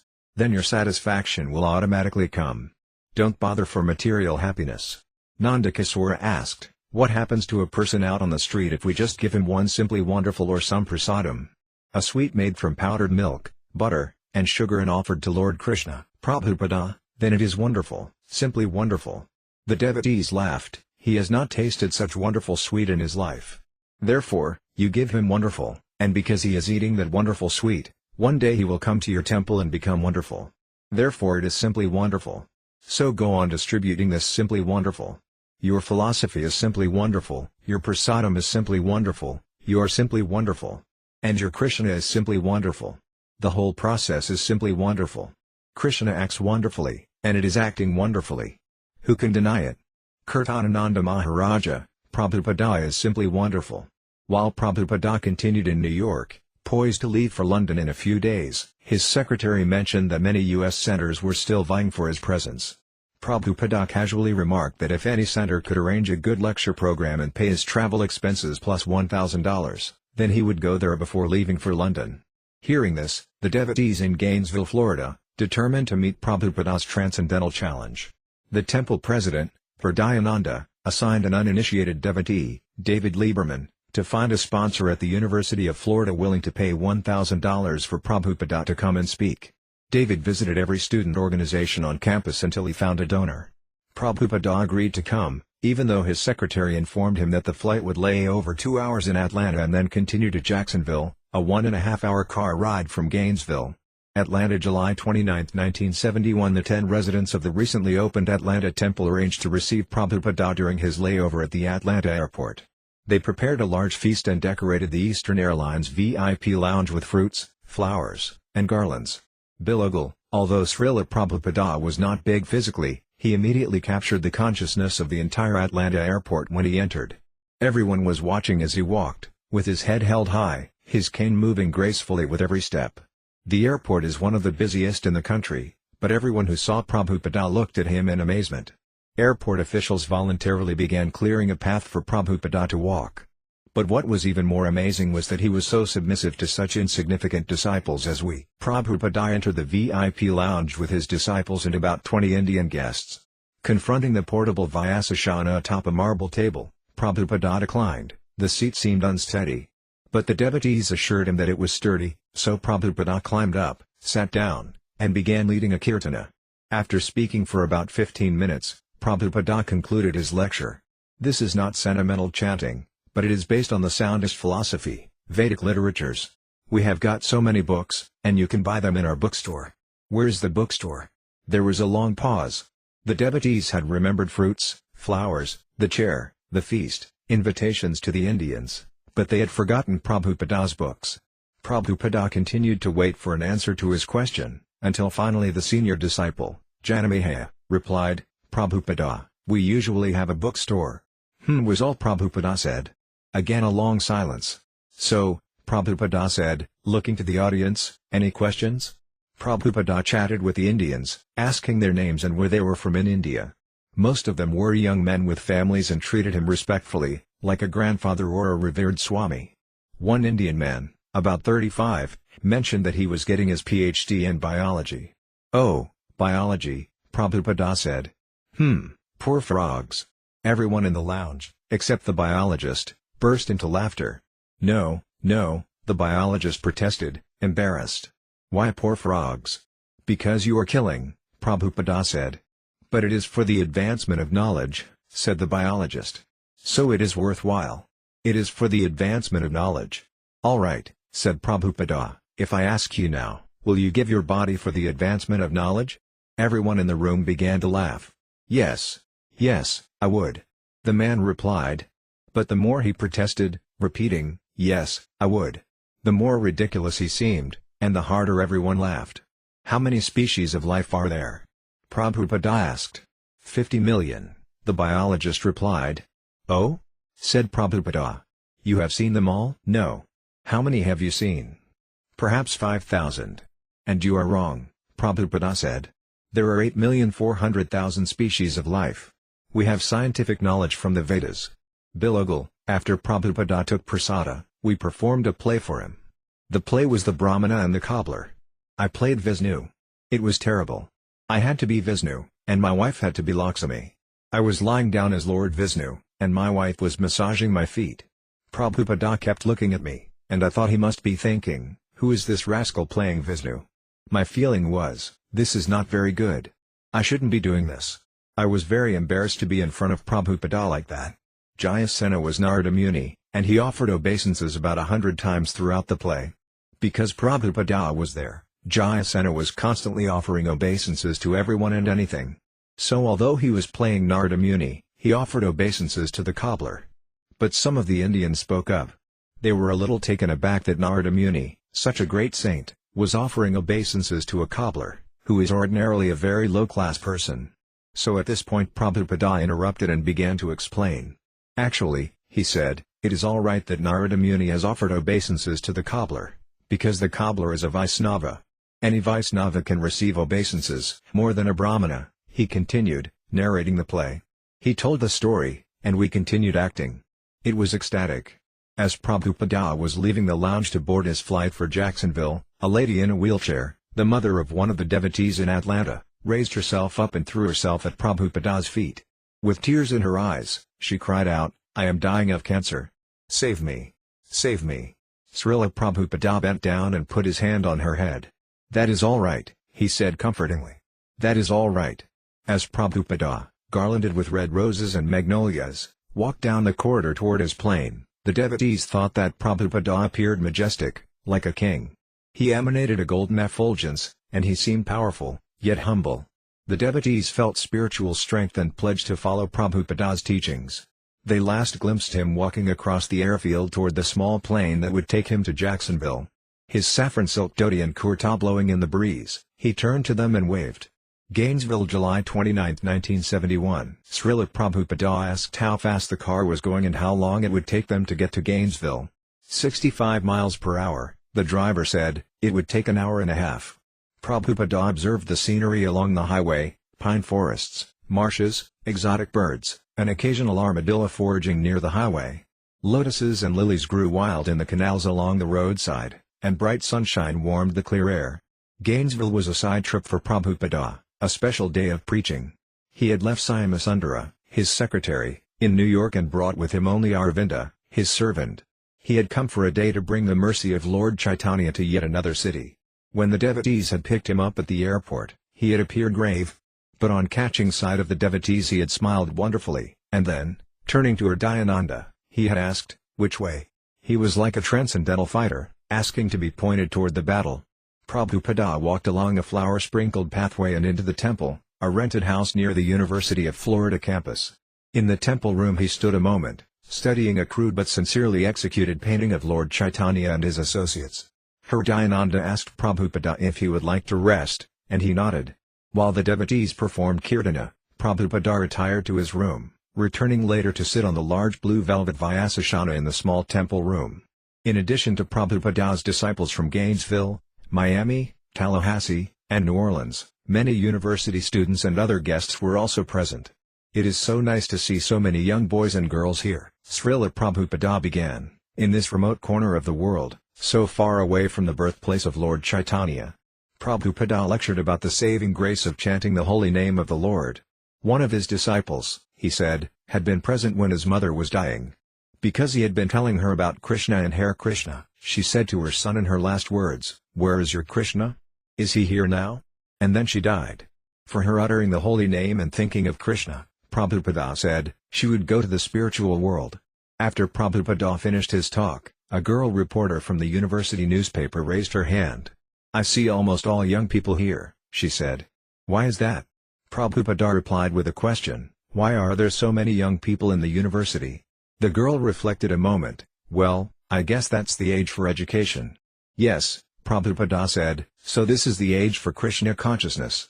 You cannot teach an old dog new tricks." The engagement for which Prabhupada had come, and for which the University of Florida was paying $1,000, was to be that afternoon on campus at the Plaza of the Americas. When Prabhupada arrived, several hundred students were gathered near the temporary stage, sitting casually on the grass, lounging beneath the fragrant magnolia trees. The sky was overcast, and rain threatened. As more students gathered, the crowd grew to 500. Then just as Prabhupada was about to speak, a light drizzle began to fall, and Hridayananda came on stage to hold an umbrella over Śrīla Prabhupada. Prabhupada, sitting on his Vyasasana, said softly into the microphone, "Someone is smoking," and the students politely extinguished their cigarettes.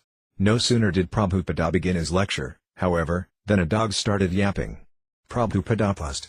"Who is that dog?" he asked. When the dog persisted, Śrīla Prabhupada said, "He also wants to talk." Finally the barking stopped, and so did the rain. But Hridayananda continued to hold the umbrella over Prabhupada's head. While riding in the car back to the temple, Prabhupada asked to hear the tape recording of his lecture. When he heard the dog barking at the beginning of his talk, he laughed. "Prabhupada," Hridayananda said, "your lecture was wonderful. Everyone liked it. The students liked it, the devotees liked it, the professors liked it." "All right," Prabhupada said. Hare Krishna. Śrīla Prabhupada's day of preaching was not over yet. Next was an evening television interview. The interviewer had done some preparatory reading, and he introduced Śrīla Prabhupada by first describing who Krishna was, according to Vedic literature, and how Śrīla Prabhupada was in the disciplic succession from Lord Chaitanya. When the interviewer asked Prabhupada for an introductory statement, Prabhupada explained, "The Krishna consciousness movement is trying to invoke in all people the original consciousness that we are a part and parcel of Krishna." When the interviewer asked Prabhupada, "Who is your spiritual master?" Prabhupada lowered his head humbly and stated the full name of his Guru Maharaja, Om Visnapada Paramhamsa Paravajakarya Bhaktisiddhanta Sarasvati Goswami Maharaja Prabhupada. The interviewer, however, seemed bent on controversy. "In what way, sir, may I ask, did you think and do you think right now that the teaching of love of God that you are preaching is different and perhaps better than the teachings of love of God that were being conducted in this country and have been conducted in the rest of the world for centuries?" Śrīla Prabhupada, "This teaching is the most authorized. That is a fact. We are following in the footsteps of Lord Chaitanya. He is accepted by us, according to the authority of Vedic religion, to be personally Krishna himself. For example, you are the expert in this establishment. If someone is doing something under your guidance and if you personally teach him, do like this, that is very authorized. So when Lord Chaitanya taught God consciousness, God himself was teaching." Prabhupada had answered positively, avoiding the sectarian dispute the interviewer had invited. Yet repeatedly the interviewer tried to involve him in a controversy. He seemed to want Prabhupada to appear arrogant, sectarian, and anti-American. Prabhupada, however, insisted he was not opposed to any other religion and that anyone in the world could chant the name of God as it appeared in his religion. Interviewer: but there must have been an element of dissatisfaction on your part with the way Godhead was being professed in this part of the world before you came. Otherwise, there would have been no sense in your being here. Srila Prabhupada: it is not just this part of the world. Practically every part of the world has very little interest in God. They have more interest in dog. Prabhupada's answers were strong and philosophically strong. The interviewer, trying his professional best, again attempted to find some fault. Interviewer: it seems to me, sir, as interpreted in your writings, that there is a very high emphasis placed on the relationship between the individual and God. Srila Prabhupada: yes. That is found everywhere. Interviewer: yes, but you place more emphasis on that relationship than on the relationship between one individual and another. Am I right in that? Srila Prabhupada: we have to establish, first of all, our lost relationship with God. Then we can understand what is our relationship between one individual and another. If the central point is missing, then there is practically no relation. You are an American, and another is an American, and both of you feel American nationality because the center is America. So unless you understand God, you cannot understand who I am, nor can I understand who you are. Interviewer: I think that in this part of the world, in the Western world, we place a great deal of emphasis on religion and the ways it gets one man to deal with another man, the ethic of religion. Now in the Krishna consciousness movement, Srila Prabhupada, we are not concerned how one man deals with another man. Interviewer: isn't that part of your Krishna consciousness movement? Srila Prabhupada: no, this is not important. Because we know that soon as one knows how to deal with God, he will automatically deal very nicely with others. Interviewer: but let's take the Christian religion for an example. You know the Ten Commandments? There is a heavy emphasis in the Ten Commandments on the relationships between one human being and another. Thou shalt not steal. Thou shalt not kill. You know, that sort of thing.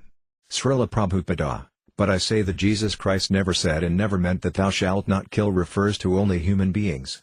Where is that evidence? Jesus Christ never said that thou shalt not kill refers only to human beings.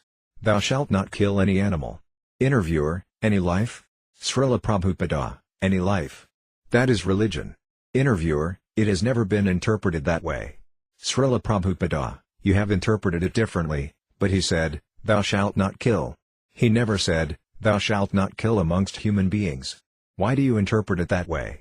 Prabhupada had given the TV interviewer the very thing he was after, controversy, but because it was not desirable controversy the interviewer promptly dropped it.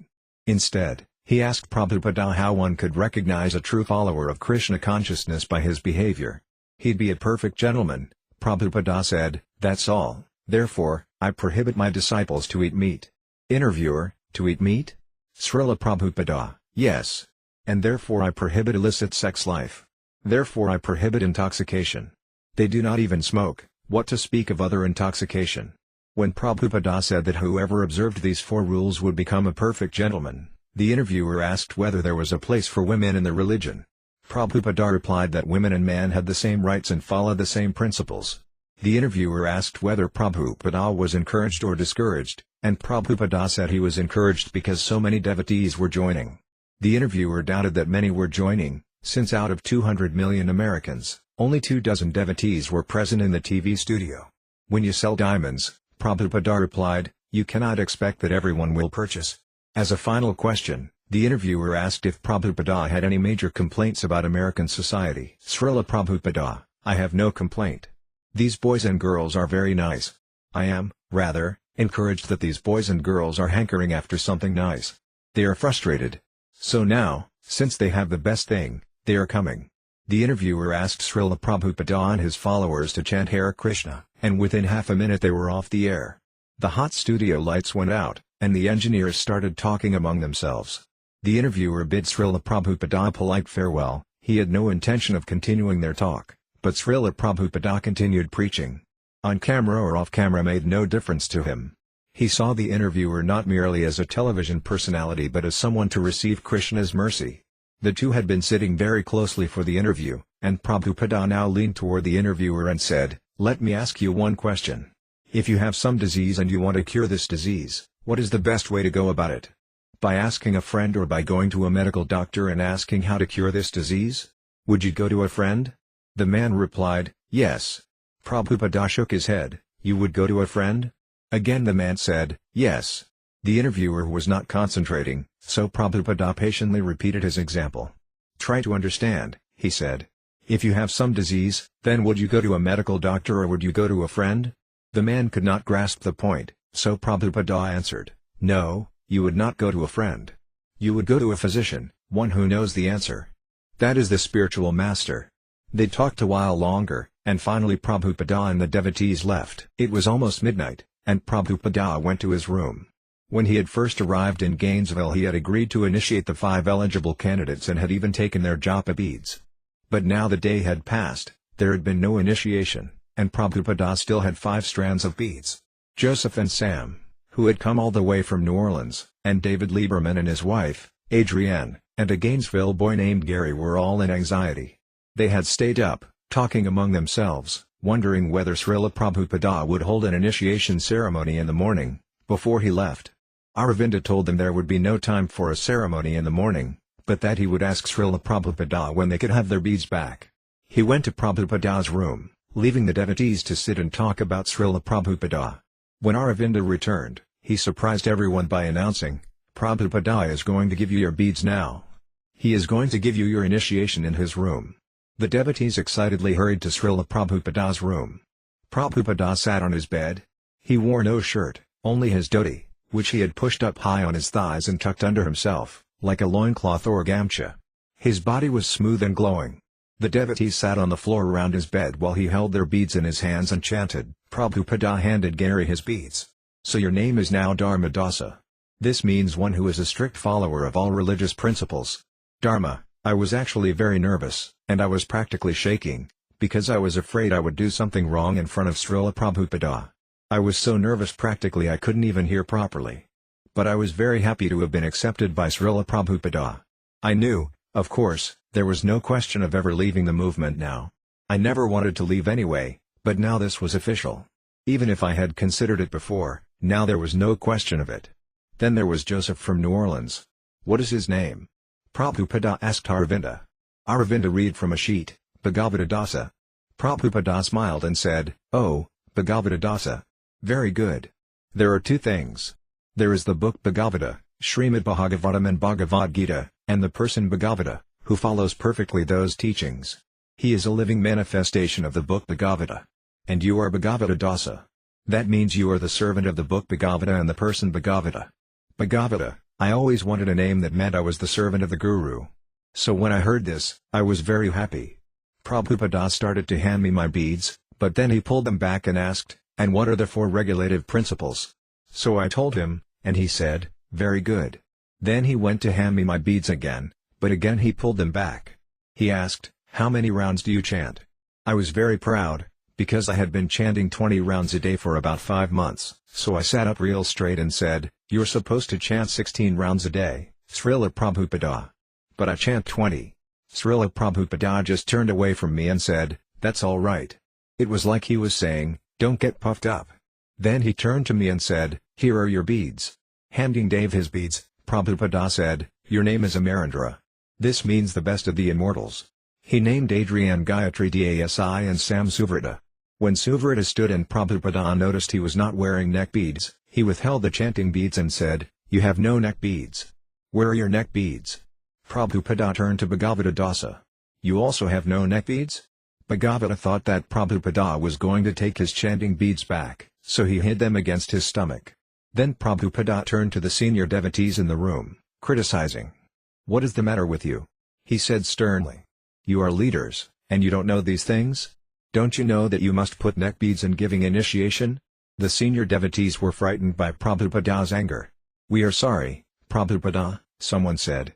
"Tomorrow for the fire yajna they will have neck beads." "Yes," Prabhupada said, "you cannot do the fire yajna without neck beads.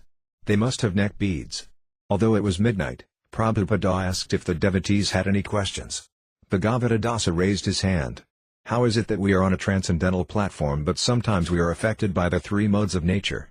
"It is just like you are on a boat," Prabhupada replied. "If you are on the boat, then I cannot say you are not on the boat. Is it not? So you are on the transcendental boat. Therefore, you are on the transcendental platform. You cannot say that you are not. But the waves are coming, and they are rocking the boat. Prabhupada gestured with his hands like a boat rocking. So the waves of the material nature are coming, he continued, and they are rocking the boat. But when you become an expert boatman, then even in the greatest storm you can stay steady and steer the boat, and it will not rock. Well, how does one become an expert boatman? Bhagavata asked. You become expert, Prabhupada replied, by becoming enthusiastic, sincere, confident, determined, and patient. Seeing Bhagavata's anxious face, Prabhupada added, and you must be patient. Everything will come in due course. Sitting informally on the bed, in his abbreviated dhoti, Prabhupada had answered Bhagavata's questions in such a way as to fully satisfy all the devotees. The devotees were already satisfied just to be with Prabhupada, but by his answers to their questions not only they but all devotees could take encouragement and be satisfied. They would tell the others what he had said, and everyone would cherish these instructions of Śrīla Prabhupada. Amarendra also had a question. Amarendra was intense and impassioned, and so was his inquiry. Before becoming a devotee, he had been a leader of campus radicals. Now he wanted to bring that same intensity to bear in spreading Krishna consciousness. Śrīla Prabhupada, Amarendra asked, how can we make them take to this Krishna consciousness? What can we say when we go to preach to people? What can we say that will make them take it? His voice was heavy and forceful, demanding action. You simply ask them to please chant Hare Krishna, Prabhupada replied. Whether they take or not, that is their business. That is between them and Krishna. But you have done your business. You have done your duty for Krishna by simply asking them, please chant Hare Krishna. How do we take our minds away from Maya and bring them to Krishna? Radha Vallabha asked. You must drag the mind, Prabhupada said. You must drag the mind back to the sound vibration of Hare Krishna, Krishna Krishna, Hare Hare. And again he repeated, you must drag the mind back to the sound vibration. All right. Prabhupada looked around. You are satisfied now? The devotees responded, yes, Śrīla Prabhupada. Thank you very much. Then they all left. It had been the greatest day and night of their lives, they all agreed, and they would never forget it. While Prabhupada rode to the Jacksonville airport in a car with a few disciples, the other devotees followed in their van, bringing the Vyasashana from the temple for Prabhupada to use at the airport. Śrīla Prabhupada closed his eyes and rested as he rode, and the devotees in the back seat of his car ate the remnants of his prasadam. Hridayananda, it was my idea to bring Prabhupada's Vyasashana to the airport. I was thinking, how can my spiritual master sit in the same seats that karmas sit on? It just seemed impossible. How could Prabhupada put his lotus body, how could he sit, on the same seats as the karmas? I was very agitated by that. Amarendra had built the Vyasashana, and he used to build everything like a tank. The Vyasashana must have weighed several hundred pounds. It took 4 or 5 devotees to carry it. So Prabhupada arrived first, and the Vyasashana wasn't there. By the time he got to his boarding gate and the Vyasashana still wasn't there, I was in anxiety, because I didn't want him to sit in a regular seat. I thought it would be a great offense on my part. Then as I looked down the long airport corridor, I saw 6 brahmacharis, half of them without their shoes on, lugging Prabhupada's Vyasashana down the corridor. It was such an absurd scene. Prabhupada just stood there looking in disbelief and disgust, and finally several sweating, groaning brahmacharis came and dropped the Vyasashana down in front of Prabhupada. Prabhupada just looked at it with disdain, walked past it, and sat down in the ordinary seat. While most of the devotees sat at Prabhupada's feet, chanting the Gurvastaka prayers to the spiritual master, Hridayananda was preaching to the people who were standing and watching the spectacle. He had some of Śrīla Prabhupada's books, and he was trying to distribute them. Prabhupada gave more attention to this preaching than to the devotees seated at his feet. Having visited half a dozen cities in a little more than a month's time, Śrīla Prabhupada was planning next to visit London. Clearly, his field had become the entire world. And his traveling was the practical enactment of his conviction that Krishna consciousness should be given to people everywhere. By Prabhupada's wide traveling and bold preaching, the old idea that the Bhagavad Gita and Krishna were only for the Hindus had become an anachronism, a prejudice. Barriers of race, religion, nation, sex, class, all were now down. The Hindu saying that a Swami should not cross the ocean had become a superstition, intended perhaps to protect lesser Swamis but certainly never to restrict the message of the absolute truth from being spread. Chaitanya Mahaprabhu's expressed desire was that in every town and village of the world his name be heard, and no Vedic injunction could prohibit that. Of course, the Vedic literatures advised a devotee to live in a secluded place and avoid worldly men and women, and they advised a devotee not to disturb the minds of innocent persons or preach to the faithless.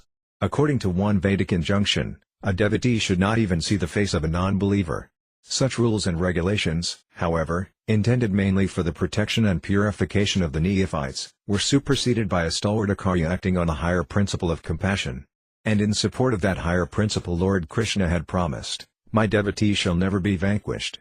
The surrendered preacher, taking up Lord Chaitanya's highest order, would be immunized against contamination, despite regular contact with worldly persons. Even at the risk of his own spiritual life, the preacher approached worldly people, and in return Krishna protected him. Prabhupada was merciful to everyone, everywhere. Therefore he was Jagadguru, the spiritual master for the entire world. To become Jagadguru didn't mean to claim that one was better than everyone else or that he was the best guru in the world. Jagadguru meant that, like Narada Muni, a preacher of Krishna consciousness went everywhere, preached everywhere, and had disciples everywhere. And Śrīla Prabhupāda did that. On arriving at one U.S. airport, Śrīla Prabhupāda had mentioned that yogis had formerly traveled in 3 different ways: by flying carpet, by pigeons, and by mantra. "Then why have you come today on American Airlines?" the reporter had challenged. "Just to be one with you," Śrīla Prabhupāda had said, smiling, but that Prabhupada had come by jet instead of by some extraordinary mystic power was actually no less miraculous. The miracle was that he was always traveling and that wherever he went he spoke the message of Krishna consciousness, created faith in the faithless, and transformed the low-grade persons of Kali Yuga into pure Vaisnavas. Śrīla Prabhupada, in addition to his selfless, compassionate traveling, was also offering volumes of transcendental literature. His disciples in 65 centers around the world were gratefully accepting their role of assisting him, assuring him that they were able to preach to the people in their areas and that he should feel confident to go on opening new frontiers of Krishna consciousness and presenting more and more transcendental literature. His disciples especially wanted him to have time for translating Srimad Bhagavatam, because he had told them that that was his desire. Often he said that if he could simply spend time translating Srimad Bhagavatam he would stop traveling. He could not stop traveling for very long, however. Even if he found enough peace and a suitable place for concentrating on the Bhagavatam, duty would call. Again he would have to travel, to see new people, to introduce Sankirtana in a new place, to ensure that his movement was progressing smoothly. Prabhupada, therefore, had developed a routine of translating Srimad Bhagavatam anywhere he went, for at least a few hours a day. He had a briefcase with Sanskrit Bhagavatams and commentaries and a suitcase with a dictating machine. Wherever he was, he would rise in the middle of the night, sit at his desk with his dictating machine and Sanskrit and Bengali volumes, and take up where he had left off, translating the verses into English and composing his Bhaktivedanta purports. Thus his busy traveling and his translating were able to go on simultaneously. Library Śrīla Prabhupāda līlāmṛta Volume 1 Chapter 36 In every town and village London August 1971 From Florida, this remote corner of the world, Prabhupada returned to New York and after 3 days flew to London. There he became ill. On August 14 he wrote to Tamala Krishna, "I am sick here since the last 4 days. There is no sunshine. Almost always there is darkness and rain. So it has affected my health, because I am already rheumatic." Prabhupada said he wanted to retire from traveling and management. "This body is old, it is giving warning." But he didn't have sufficient confidence that his leading managers could push on, without his pushing them. Prabhupada complained to his secretary, Sundara, criticizing him and the other zonal secretaries for not producing and distributing his books on a large scale. "Why are there no books?" Prabhupada demanded, and Sundara cringed, unable to give a satisfactory answer. Sundara said he would immediately write to his god brothers on the Bhaktivedanta Book Trust. "Why have a book trust?" Prabhupada argued. "What have they done? There is no stock of big books. There are no literatures in foreign languages after years of promises and plans. Why hasn't the unabridged Bhagavad Gita as it has been printed yet? Teachings of Lord Chaitanya, the nectar of devotion, Srimad Bhagavatam, Krishna, the Supreme Personality of Godhead." "Well," Sundara replied, "because they know. It's your responsibility," Prabhupada yelled. "Why haven't you done it?" Prabhupada chastised his GBC secretaries around the world through the one secretary before him. The GBC's duties were to see that Prabhupada's books were always in stock, that Back to Godhead magazine was being published regularly, that accounts were being paid regularly, and that the devotional life in the temples was healthy. "Our business is how to expand," said Prabhupada, how to introduce Krishna consciousness into educational circles. Let any philosopher, scientist, or educationist come, we have got enough stock. But this sleeping, this leisurely work will not do. They can learn activity from an old man like me, because my determination is like this: if I die working, it is a great credit. Just like a marshal, if he dies on the battlefield, it is his credit. Arjuna was told, even if you die, you are still the gainer. This slow process of printing is the most condemned position. Why should I go on translating when you cannot print? You say, retire and translate. But why should I translate? No one will ever see it. I can give you volumes. There is Dai Nippon, who will print in Japan on credit, so why don't you print? Always, it is to be done. It is to be done. That's all. And big men complaining, either he goes or I go. This restlessness, this diversion has to stop. When the Father is providing, it is the duty of the Son to serve. I am the Father. I am giving you everything. Why don't you serve me by printing these books? If one book only is read and understood, that is sufficient to make him Krishna conscious. Don't you see how important it is? They are always asking me, is such and such book bona fide? They can't even take the time to read one of my books, and still they ask for one of my godbrother's books. How will things go on? First canto of Srimad Bhagavatam is not even edited or corrected, what to speak of printed. So many books unprinted. So tell them, from the book fund not a farthing should be for eating. One day Advaita, the manager of ISKCON Press, called from New York with some good news. In a week they would be sending Dai Nippon the negatives for 5 big books. ISKCON Press had also sent a shipment of the German Isapanisa to Europe. And other foreign language books were forthcoming. Prabhupada was pleased, and Syamasundara informed his GBC godbrothers. Needless to say, this was just the medicine required to treat Prabhupada's slackening faith in us. Things are looking up, but still Prabhupada encourages us all to write up these reports and get a clear all-around picture of the total book situation. Although Prabhupada's health was still weak, he felt heartened to hear that his books were being printed, and he continued with his translation and commentary of Srimad Bhagavatam.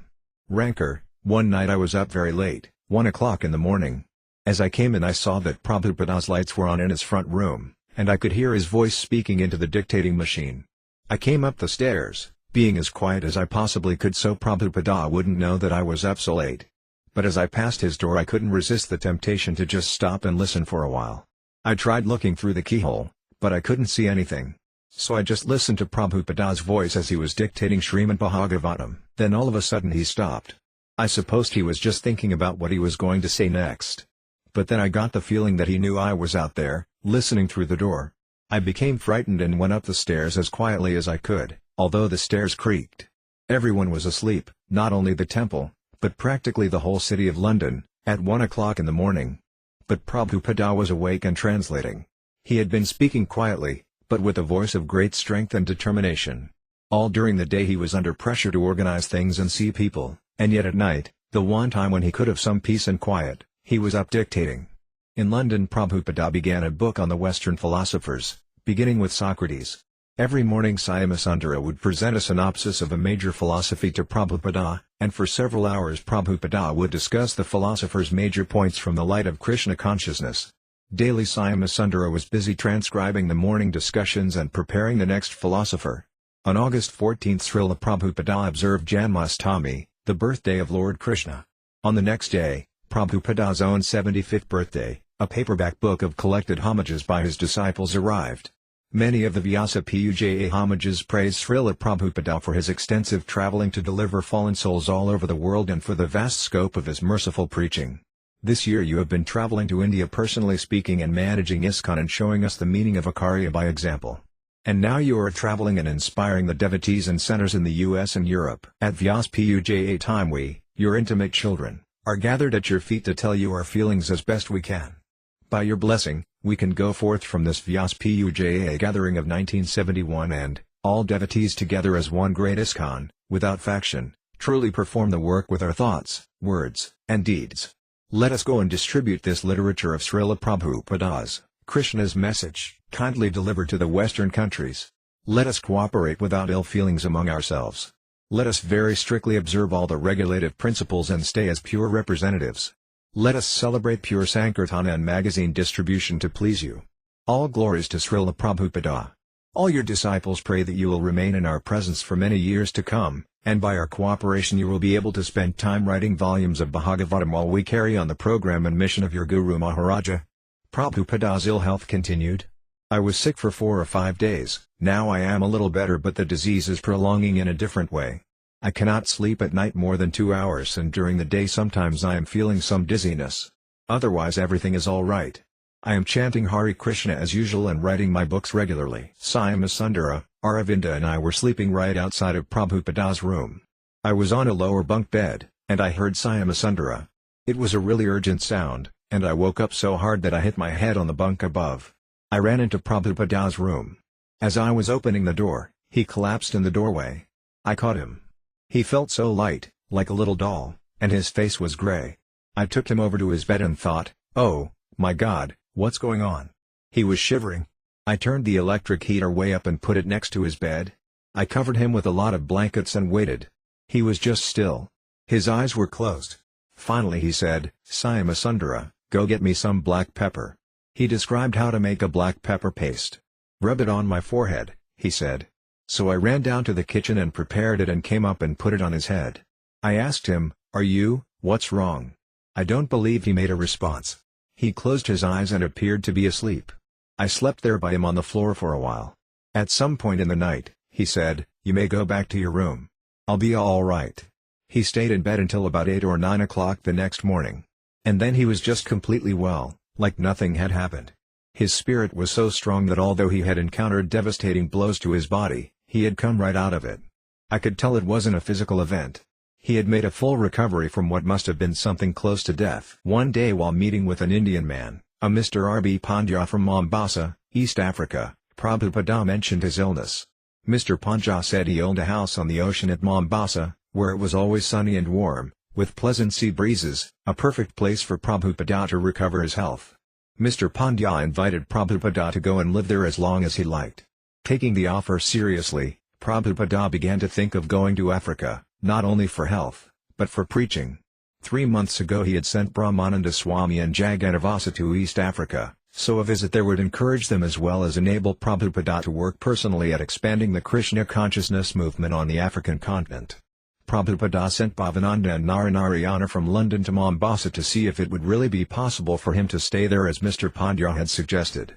When Bhavananda and Narayana arrived, Brahmananda Swami, who had been struggling in East Africa with only one assistant, was delighted to see them and to hear that Prabhupada was coming soon. Previously, Brahmananda Swami had been preaching in Florida, and Prabhupada had written him to go to Pakistan. Immediately he had gone, along with one assistant, Jagannavasa, flying to Paris and then taking the Orient Express through Eastern Europe. On hearing that war fever was building in Pakistan, Prabhupada had sent a second letter to Brahmananda Swami in Florida, advising him not to go to Pakistan. But Brahmananda Swami had never received the letter. En route to Pakistan, while holding public kirtana in Turkey, Brahmananda and Jagannavasa had been arrested and detained for several days on suspicion of being Christian missionaries. Finally, Brahmananda and Jagannavasa had arrived in Pakistan, where students had spit at them, accused them of being spies, threatened them, and called them names. Several times people on the street had rubbed the Vaisnava tilaka off the devotees' foreheads and warned them not to show themselves in public or they would be stabbed. Local Hindus had warned the devotees to leave as soon as possible, and so they had reluctantly decided to go to Bombay to see Prabhupada. Meanwhile, in Bombay Prabhupada had read in an Indian newspaper that Pakistani soldiers in Dhaka had killed 4 Hare Krishna missionaries. I am very much anxious to know about Brahmananda, Prabhupada had written. The day has been full of anxiety with this bad news, and still it is going on. When Śrīla Prabhupada had heard that Brahmananda Swami had actually arrived in Bombay, he had asked to see him at once. Like a father recovering his lost child, Prabhupada had embraced him. "You risked your life just on my order," Prabhupada had said. After some days Prabhupada had told Brahmananda Swami, "You should go to Africa. If you go, then we will be on all the continents." Now, after preaching in Africa, Brahmananda Swami eagerly awaited the visit of his beloved spiritual master. Nairobi, September 9, 1971. As Śrīla Prabhupada disembarked in Nairobi from the East African Airlines 747 jet, he wore a wool kadara over his shoulders and carried the same white vinyl attaché case he had taken with him all over the world. Flanked by his secretary and servant, he walked with his cane across the airfield toward the terminal building. Inside, he sat on a cloth-covered chair and joined in the kirtana, while Indians and Africans gathered around to watch.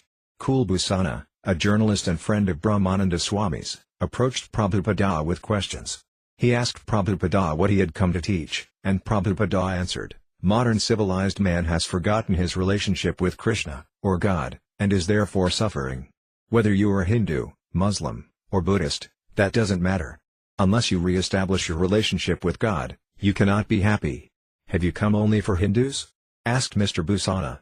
"No," Prabhupada replied, "for everyone." Mr. Busana, East Africa, especially Kenya, is one of those countries which enjoys a great amount of racial harmony and brotherhood of man.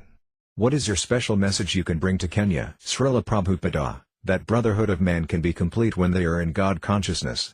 Otherwise, it will again break." Mr. Busana, "So your disciples will be making special efforts to reach the Africans rather than confine themselves to the Hindus? That is very important here in this country." Śrīla Prabhupada, "Our method is the same. But the method is so powerful that it appeals to everyone. We do not have to convey a new method for a new place. The method is the same, universal. It will appeal to everyone." After spending one night in Nairobi, Prabhupada and his party flew the next day in a small propeller aircraft to Mombasa. Mr. Panja was away, and his family, although not very enthusiastic, opened their home to Śrīla Prabhupada. The large house was of contemporary design, with rounded corners, porthole windows, and a spacious living room with a veranda facing the ocean. Prabhupada, standing by the window in his room, beheld an aquamarine sea, a cloudless blue sky, and a white sandy beach fringed with palms. Turning back toward Brahmananda Swami and the others, he said, "Brahmananda told me that this was one of the most beautiful places in the world. Now I see he is correct." Prabhupada had come with a chronic cough, but walking on the beach and relaxing in the Mombasa sunshine, he soon recovered his health. Prabhupada maintained his program begun in London of daily dialogues with Swami concerning the Western philosophers. Chronologically he had proceeded from Socrates to Descartes.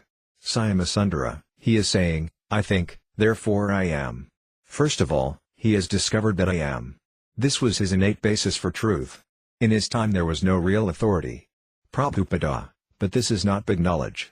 Long, long ago there were many who could understand I am. This is called Atmana Manya Jagat, a fool thinks all others are fools." He is not the first man to realize the identification of the self. Krishna says Aham. Aham evasam evagar, I existed in the beginning, and when everything is finished, I shall continue to exist. This we also say. I existed before this body was created, and I shall exist when the body is annihilated. This conception of I is there in God, it is in me. Then where is the new thing? As soon as he felt better, he was ready to preach. Mombasa, he said, was a small place, and Nairobi, the capital, would be better for preaching. So he returned to Nairobi. Nairobi, September 18, 1971. In Nairobi, Śrīla Prabhupada demonstrated how a sannyasi should preach. For 1 month he strictly followed Vedic tradition by staying only 3 days or less in the home of each of his Indian hosts. Then, although his hosts always provided him good food and comfortable accommodations, he would move on to the next place. This was the rule for sannyasis, Prabhupada said. It kept them from becoming attached to bodily comforts and from inconveniencing their hosts. For Śrīla Prabhupada to practice these rudimentary lessons of sannyasa was, of course, unnecessary, for he was a Paramhamsa, a sannyasi in the highest order of Krishna consciousness. His body, mind, and words being totally engaged in Krishna's transcendental service, he was automatically detached from material comforts. Nevertheless, he followed the Vedic system, just to instruct his disciples by his example. He was following the system of Madhukari, named for the bee, which takes only a little pollen from a flower and then goes on to the next. This system of brief visits also enabled Prabhupada to involve more families in Krishna consciousness and to honor the abundance of invitations. Wherever Prabhupada went, he was undisputably the guru, the venerable sadhu. Yet he would deal intimately with his hosts, developing friendships and behaving practically like an elder member of the family. His hosts would offer him the best room in their home, usually their own bedroom, and the lady of the house, along with her assistants, would cook elaborate meals. Prabhupada's natural Krishna-conscious bearing was commanding, and his behavior was always aristocratic, yet his hosts were charmed by his humility. Quickly he was becoming the friend and Vaisnava guru of many families in Nairobi. Prabhupada's behavior in Nairobi was instructive for the few Western disciples who accompanied him. On one occasion a Mr. Devaji Damji invited Prabhupada to bless the temple room in his home. Prabhupada entered, and Mr. Damji offered him a deerskin to sit on. "We do not sit on deerskin," Prabhupada said. "It is pure, but our Vaisnavas don't wear them or sit on them." That is for the yogis. Bhavananda, Mr. Damji invited Prabhupada to sit on a sofa, which had been covered by a clean white cloth. Prabhupada sat down, and they bathed his feet. This was the first time I ever saw anyone bathe Prabhupada's feet. They bathed his feet with milk and then with water and rose petals. Then they put candana on his feet, then red kumkuma powder, rice powder, and jasmine flowers. His toes were red from kumkuma, and grains of rice and little white jasmine flowers just stayed on his feet. And then he gave a talk. I had never noticed the Guru's feet up until that time. That was the first time I realized that the feet of the Guru are special. And they are astoundingly beautiful. Prabhupada wasn't satisfied preaching only to the Indians. He wanted to preach to the Africans. Indians and Africans were completely segregated. But since a Krishna-conscious person does not make distinctions based on the body, Prabhupada said the Indians had a duty to share their spiritual culture with the Africans. Prabhupada impressed on Brahmananda Swami that his first duty in Africa was to give Krishna consciousness to the Africans. Because of bad experience in Turkey and Pakistan, Brahmananda Swami had been reluctant to hold public kirtanas in Nairobi. Besides, the Africans spoke mostly Swahili, they were culturally different and usually too poor to buy books, so Brahmananda Swami didn't know how to preach to them effectively. Going to the Indians had been easy and natural. But Prabhupada wanted the Africans. It is an African country, he said simply. They are the proprietors. We should be preaching to them. As with everything else in Krishna consciousness, Prabhupada demonstrated how to do this also. He got the use of a Radha Krishna temple in a predominantly African downtown area. The temple had a hall with doors opening onto the busy street, and Prabhupada instructed the devotees to hold kirtana in the hall, keeping the doors open. The devotees did as he asked, and in 5 minutes the hall began filling up with people. It was a shabby area of town, and the people who entered were illiterate and dirty. But they were curious, and they happily joined in the kirtana, smiling, clapping, and dancing. Brahmananda Swami left the hall and went to the nearby house where Prabhupada was staying. The place is filled with people, Brahmananda Swami said, but it's not necessary for you to come. We can carry on and do the program ourselves. No, Prabhupada said, I must go. Brahmananda Swami tried to discourage him. No, I must go, Prabhupada repeated. Are you going to take me? When Brahmananda Swami arrived with Śrīla Prabhupada, the hall was even more crowded than it had been a few minutes before. Prabhupada, in his silk and saffron robes, appeared effulgent as he entered the dingy, poorly lit auditorium. As he walked, the crowd parted, leaving an aisle for him to pass among them, and they watched him curiously. On stage, Prabhupada led a kirtana and lectured. Although the Swahili-speaking audience was unable to understand Prabhupada's lecture, the people were respectful. And the kirtana they loved. Members of the Indian community had been apprehensive of Prabhupada's opening their hall to the Africans, and some of them had attended to see what would happen. Observing Prabhupada's compassionate program, however, the Indians were impressed.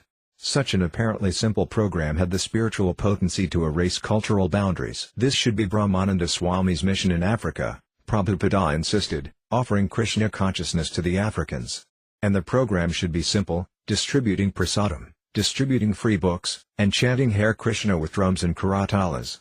Krishna consciousness should not be just another Nairobi Hindu religious society. The Hindus should take part by donating money, but Brahmananda Swami's preaching and recruiting should be among the Africans.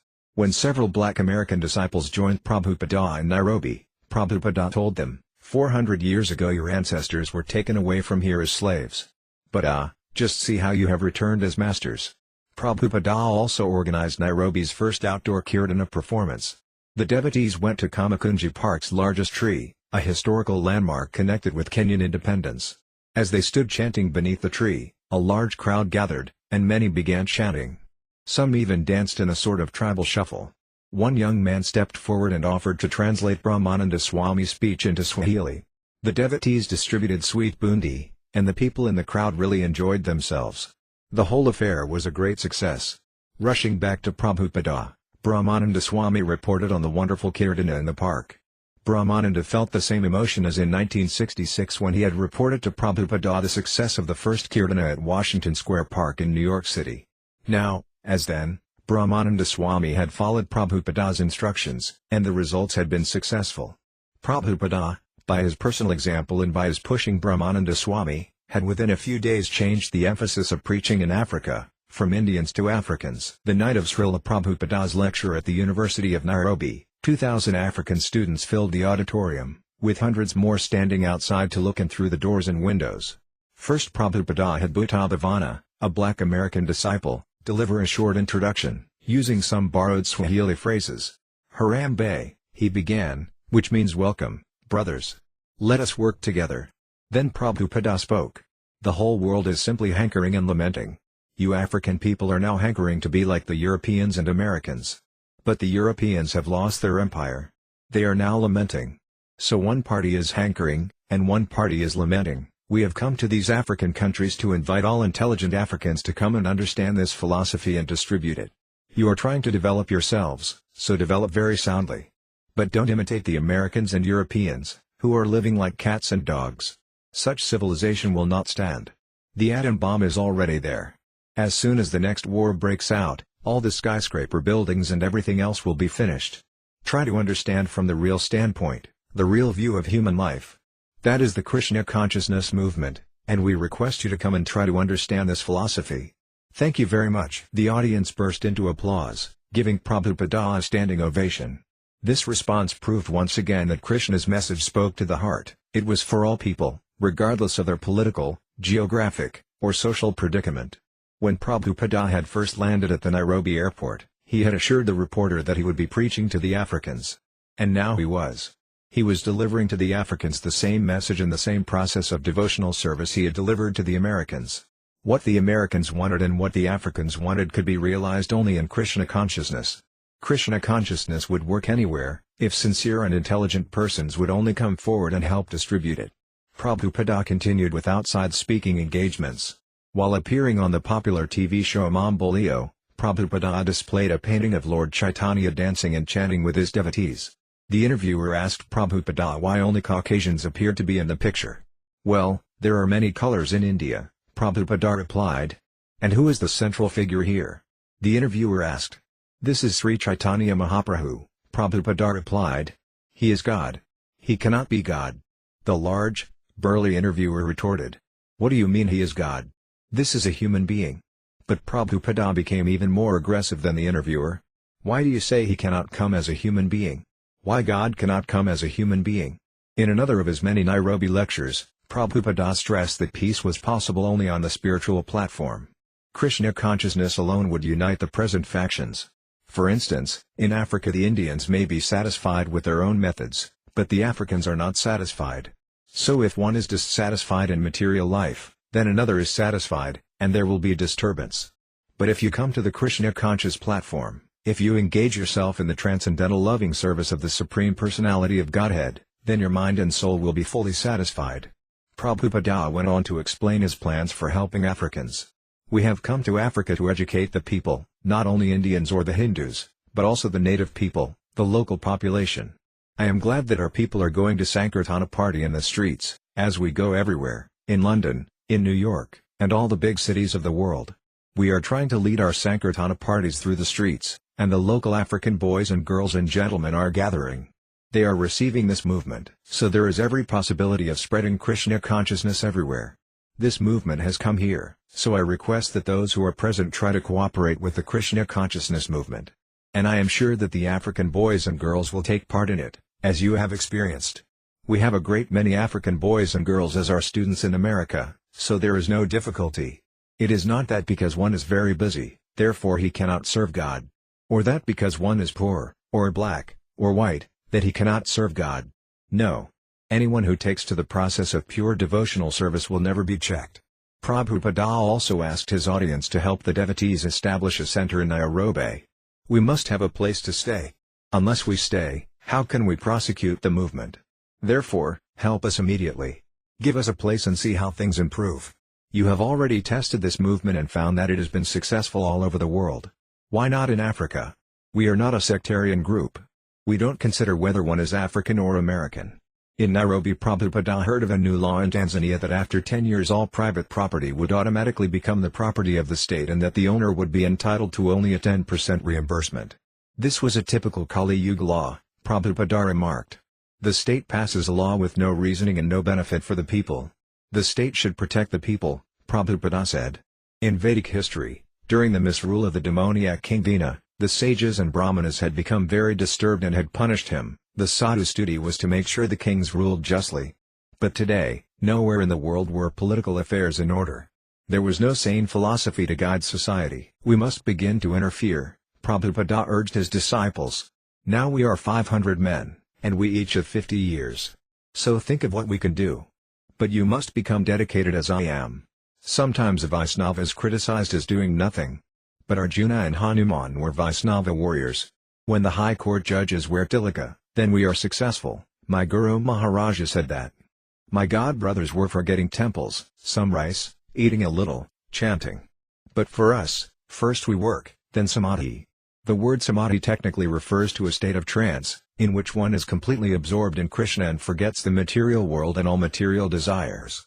Generally, samadhi is thought of in terms of secluded meditation. A highly advanced yogi goes to a solitary, peaceful place and meditates or chants constantly.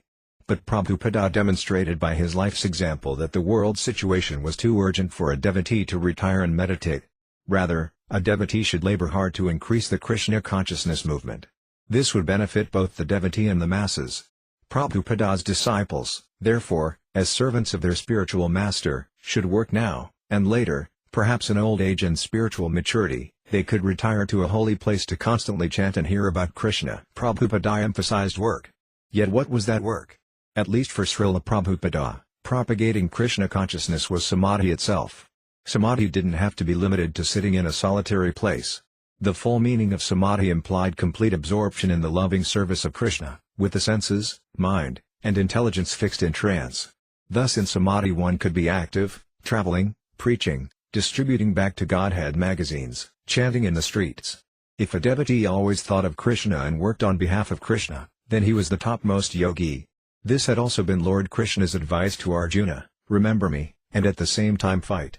Śrīla Prabhupada was the emblem of active samadhi, always hearing about, glorifying, and remembering Krishna, and always fighting as a soldier on behalf of Lord Chaitanya. Prabhupada's preaching in Nairobi had been especially active.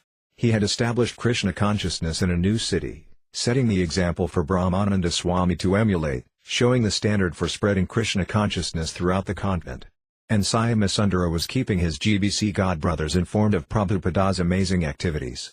The pace has been lightning fast, and His Divine Grace is opening up yet another vast theater of operations. The people are thronging with curiosity and serious questions. Prabhupada, after finishing one late-night preaching marathon, asked for food and remarked, "You see, I am hungry. Keep me talking, that is my life. Don't let me stop talking." But Nairobi was only one city in one country on one continent, and Prabhupada's desire was to see Krishna consciousness in every city, town, and village in the world. How could he do it in one lifetime, traveling to every city in the world, printing and distributing books in every language, constructing fabulous temples? He couldn't. But he wanted to do as much as possible in whatever time Krishna allotted to him, to ensure that the Krishna consciousness movement would survive. He criticized the politicians' typical attitude that unless they themselves remained active everything they had worked for would crumble. Such politicians were always reluctant to retire, preferring to remain in office until their last breath. Prabhupada, however, had no personal ambition, and he knew that results were awarded by Krishna. As a true sannyasi, he had renounced the world and worldly ambition. But he had not become lazy. He was executing his mission at an advanced age, and Lord Krishna was rewarding his attempts. Prabhupada, therefore, in a mood of reciprocating with Krishna, kept working to expand the Krishna consciousness movement. Knowing that Lord Krishna wanted the world flooded with love of God, Śrīla Prabhupada had earnestly tried to do it, beginning in a storefront in New York City. And Krishna had responded, sending him a few men and enough money to pay the rent. Then Śrīla Prabhupada had attempted to do more, and again Krishna had responded. Thus a second ISKCON center and a third and a fourth and more had sprung up, and book printing had begun. Śrīla Prabhupada, in his mood of loving reciprocation with Krishna, just kept attempting more and more. Now it was no longer simply one person's work. Śrīla Prabhupada was entrusting the work to his disciples. And those disciples, if they were actually to help, would have to adopt Prabhupada's selfless dedication. As they tried to follow him in his expansive plans, however, their minds faltered. For a handful of devotees to maintain even one temple in one city was a big job, yet Prabhupada was doing this 100 times over. He wanted the movement he had started to continue for thousands of years, and he was confident that as long as his followers remained pure, working within the guidelines he had given, they would be successful. Although the present age of Kali was the worst of all ages, in which people had little or no interest in spiritual life, Prabhupada had faith in the past Ācārya's predictions that Krishna consciousness was destined to enter a golden age of worldwide influence. True, it was the worst of times, yet by the influence of the holy name of Krishna it would become the best of times. The chanting of the holy name was the religion of the age. The people of Kali Yuga could find deliverance simply in chanting Hare Krishna. Śrīla Prabhupada's activities show he was empowered by Krishna. This is evident from his childhood, when at the age of 5 he held a rather yatra festival, and it is certainly evident from these years, 1968 to 1971, when he actively expanded his Krishna consciousness movement. Prabhupada compared ISKCON to the Varaha incarnation of Krishna, who at first had been no bigger than a thumb but had quickly expanded to half the size of the universe. ISKCON's rapid growth was not simply due to rapid communications and modern travel, nor to its founder Ācārya's material organizational abilities. Prabhupada, judged materially, was not a likely person to conduct a worldwide movement, to travel vigorously, to write volumes of books, and to train thousands of disciples on every continent. He was satisfied with a simple, regulated life, and he disdained all such cultural items as music, fashion, sports, politics, art, food, anything not related to Krishna. He worked and traveled out of an intense desire to benefit the world with real culture, to implant spiritual culture in what to him was the desert of a materialistic society. Therefore, accepting that Prabhupada was not materialistically ambitious, we can understand his proclivity for worldwide propaganda and dissemination of a spiritual movement as entirely transcendental. He was acting solely to carry out the desires of Lord Krishna, the Supreme Personality of Godhead. Śrīla Prabhupada saw himself as a servant of his spiritual master, Śrīla Bhaktisiddhanta Sarasvati, whose message he was carrying. That message, which was also the message of Lord Krishna, had come down through disciplic succession. We are all spiritual souls, eternal servants of the Supreme Personality of Godhead, Krishna. We have now fallen into forgetfulness and are suffering birth after birth in this material world. By chanting Hare Krishna, we can revive our lost relationship with God. With Prabhupada's first success in America, a few of his god brothers in India had minimized his work. Bhaktivedanta Swami, they had said, happened to have a temperament suited to mixing with lower-class Western youth.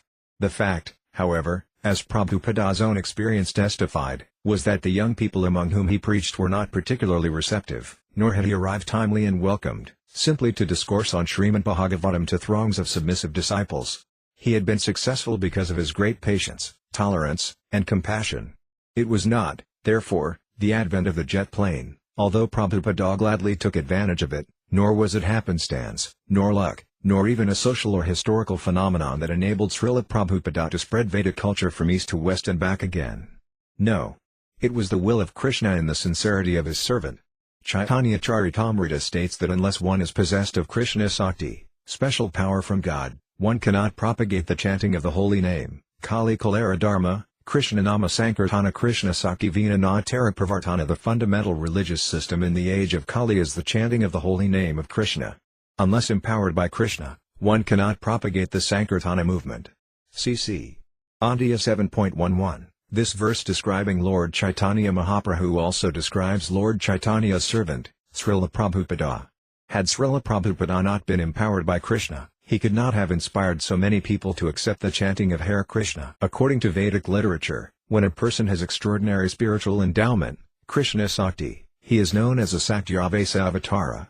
Although the word avatar generally refers to incarnations of God himself, the term Sakyavasa Avatara refers to an individual empowered by God to enact the mission of God in this world. Sakyavasa avatars and their particular functions are mentioned in the Vedic literature. For example, the Emperor Pritha possessed the Sakti for God-conscious administration, the 4 Kumaras possessed the Sakti of transcendental knowledge, and Narada Muni possessed the Sakti of devotional service. Lord Buddha, whose name and activities are described in Srimad Bhagavatam, is also a Sakyavasa Avatara, and even other divinely empowered personalities outside the Vedic culture, such as Jesus Christ and Muhammad, are accepted by Vaisnava Acharyas as Sakyavasa Avatars. Śrīla Prabhupada's activities during the years 1968 through 1971 establish him as a Sakyavasa Avatara, and he fulfills the predictions of the scriptures. Pradhavaidakyata Nagaradi Grama Sarvatra Prakara Hibmoranama. In all the villages and towns all over the world, everywhere, the Sankirtana movement of Lord Chaitanya will be preached. Even from the viewpoint of religious history, Prabhupada's preaching was a fulfillment of the mission of Lord Chaitanya, who had appeared in West Bengal about 500 years before Krishna consciousness came west.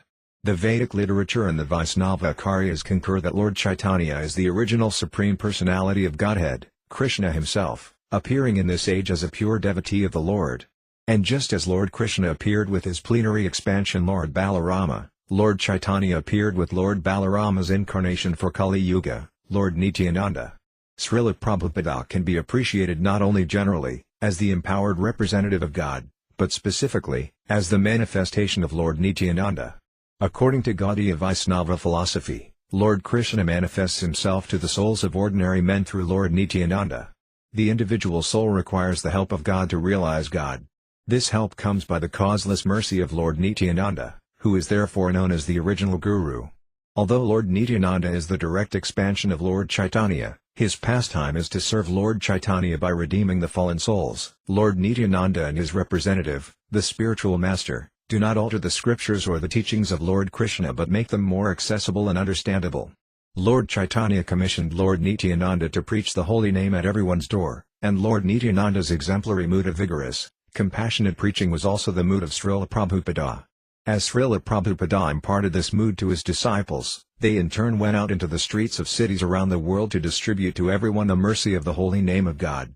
Lord Nityananda is especially renowned for saving two drunkard brothers, Jagai and Madhai, even though they had assaulted him when he had attempted to bless them with the holy name. In Lord Nityananda's time, Prabhupada on several occasions explained, there were only one Jagai and Madhai, but now the whole world is filled with Jagais and Madhais. And Prabhupada was recruiting his disciples from these Jagais and Madhais. Srila Prabhupada fully displayed Lord Nityananda's compassion in taking all risks and freely giving the holy name.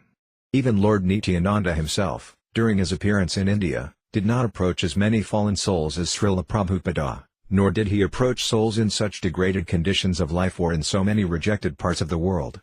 But he has done so now, through his representative Srila Prabhupada. As the recipient of the combined mercy of Gauranitai, Lord Chaitanya and Lord Nityananda, Srila Prabhupada blessed the world with love of God. Srila Prabhupada, however, never described himself as a great empowered personality, either in public or among his disciples. But he stressed that he was in disciplic succession, carrying the authorized knowledge. And he encouraged his disciples to take the same position. We want to create many pure devotees, so that other people will benefit by their association. In this way, the number of pure devotees increases. Prabhupada knew well that propagating Krishna consciousness was not a professional business. Although in India many professionals spoke or wrote on Srimad Bhagavatam to earn their livelihood, they could not convert materialistic people to devotional service. Only a pure devotee could change the materialistic heart. Prabhupada did not even conclude that he was a pure devotee, only that he was the servant of a pure devotee, Srila Bhaktisiddhanta Sarasvati, his Guru Maharaja.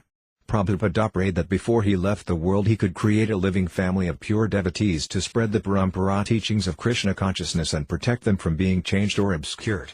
He emphasized that all the preachers of the Krishna consciousness movement could become pure devotees by following the regulative principles, avoiding sinful life, and regularly chanting Hare Krishna. Only in this way, he said, could the devotees have an effect on others. October 18, 1971. Having spent a busy 5 weeks in Africa, Prabhupada was ready to travel on to India. His plan was to visit Bombay, Calcutta, and Delhi. He had made a strong beginning for ISKCON in India, with land in Mayapur and centers in Bombay, Calcutta, and New Delhi, and he had groups of disciples strategically located in other parts of India. Indians were recognizing ISKCON and appreciating its festivals, kirtanas, and prasadam. Life members were offering service and being benefited, they were receiving and reading ISKCON publications, and they were helping support the ISKCON centers. And this was only a start. To get a foothold, anywhere, whether in India, Africa, America, or Russia, was certainly a great accomplishment. But a foothold was not enough. Although much had been done to establish the mission of Lord Chaitanya, much more remained to be done. Preaching Krishna consciousness was not a job that at some point would be completed. Of course, in one sense it was already complete and perfect. Prabhupada's preaching had always been successful, even when he had struggled alone in India to make his message heard through Back to Godhead magazine, the League of Devotees, and his translations of Srimad Bhagavatam. He had always remained fixed in the transcendental order of his spiritual master and Krishna, therefore, he had been successful. The Krishna consciousness movement was already complete, and now, by the will of its author, Lord Chaitanya Mahaprabhu, This completeness was becoming manifest. But the work, the ecstasy, the samadhi of selflessly and single-pointedly serving that mission was unending and ever unfolding. Now there was a foothold in Africa. Tomorrow he would fly to Bombay, where Krishna had already allowed him a foothold. And, as Krishna desired, he would continue to travel and to send his devotees and his books and his message until he reached every town and village in the world. Library Śrīla Prabhupāda līlāmṛta Volume 1 Forward to the first printing of Śrīla Prabhupāda līlāmṛta, Volume 1, Chapters 1 to 11. It is a distinct and unusual honor for me to be asked to write a foreword to this eloquent and informative biography of His Divine Grace A.C. Bhaktivedanta Swami Prabhupada. To my great regret, I never met him during his sojourn here in America. But I feel that I have met him. The spiritual reality of a great teacher lives on in many ways, not the least in the lives of those he has touched.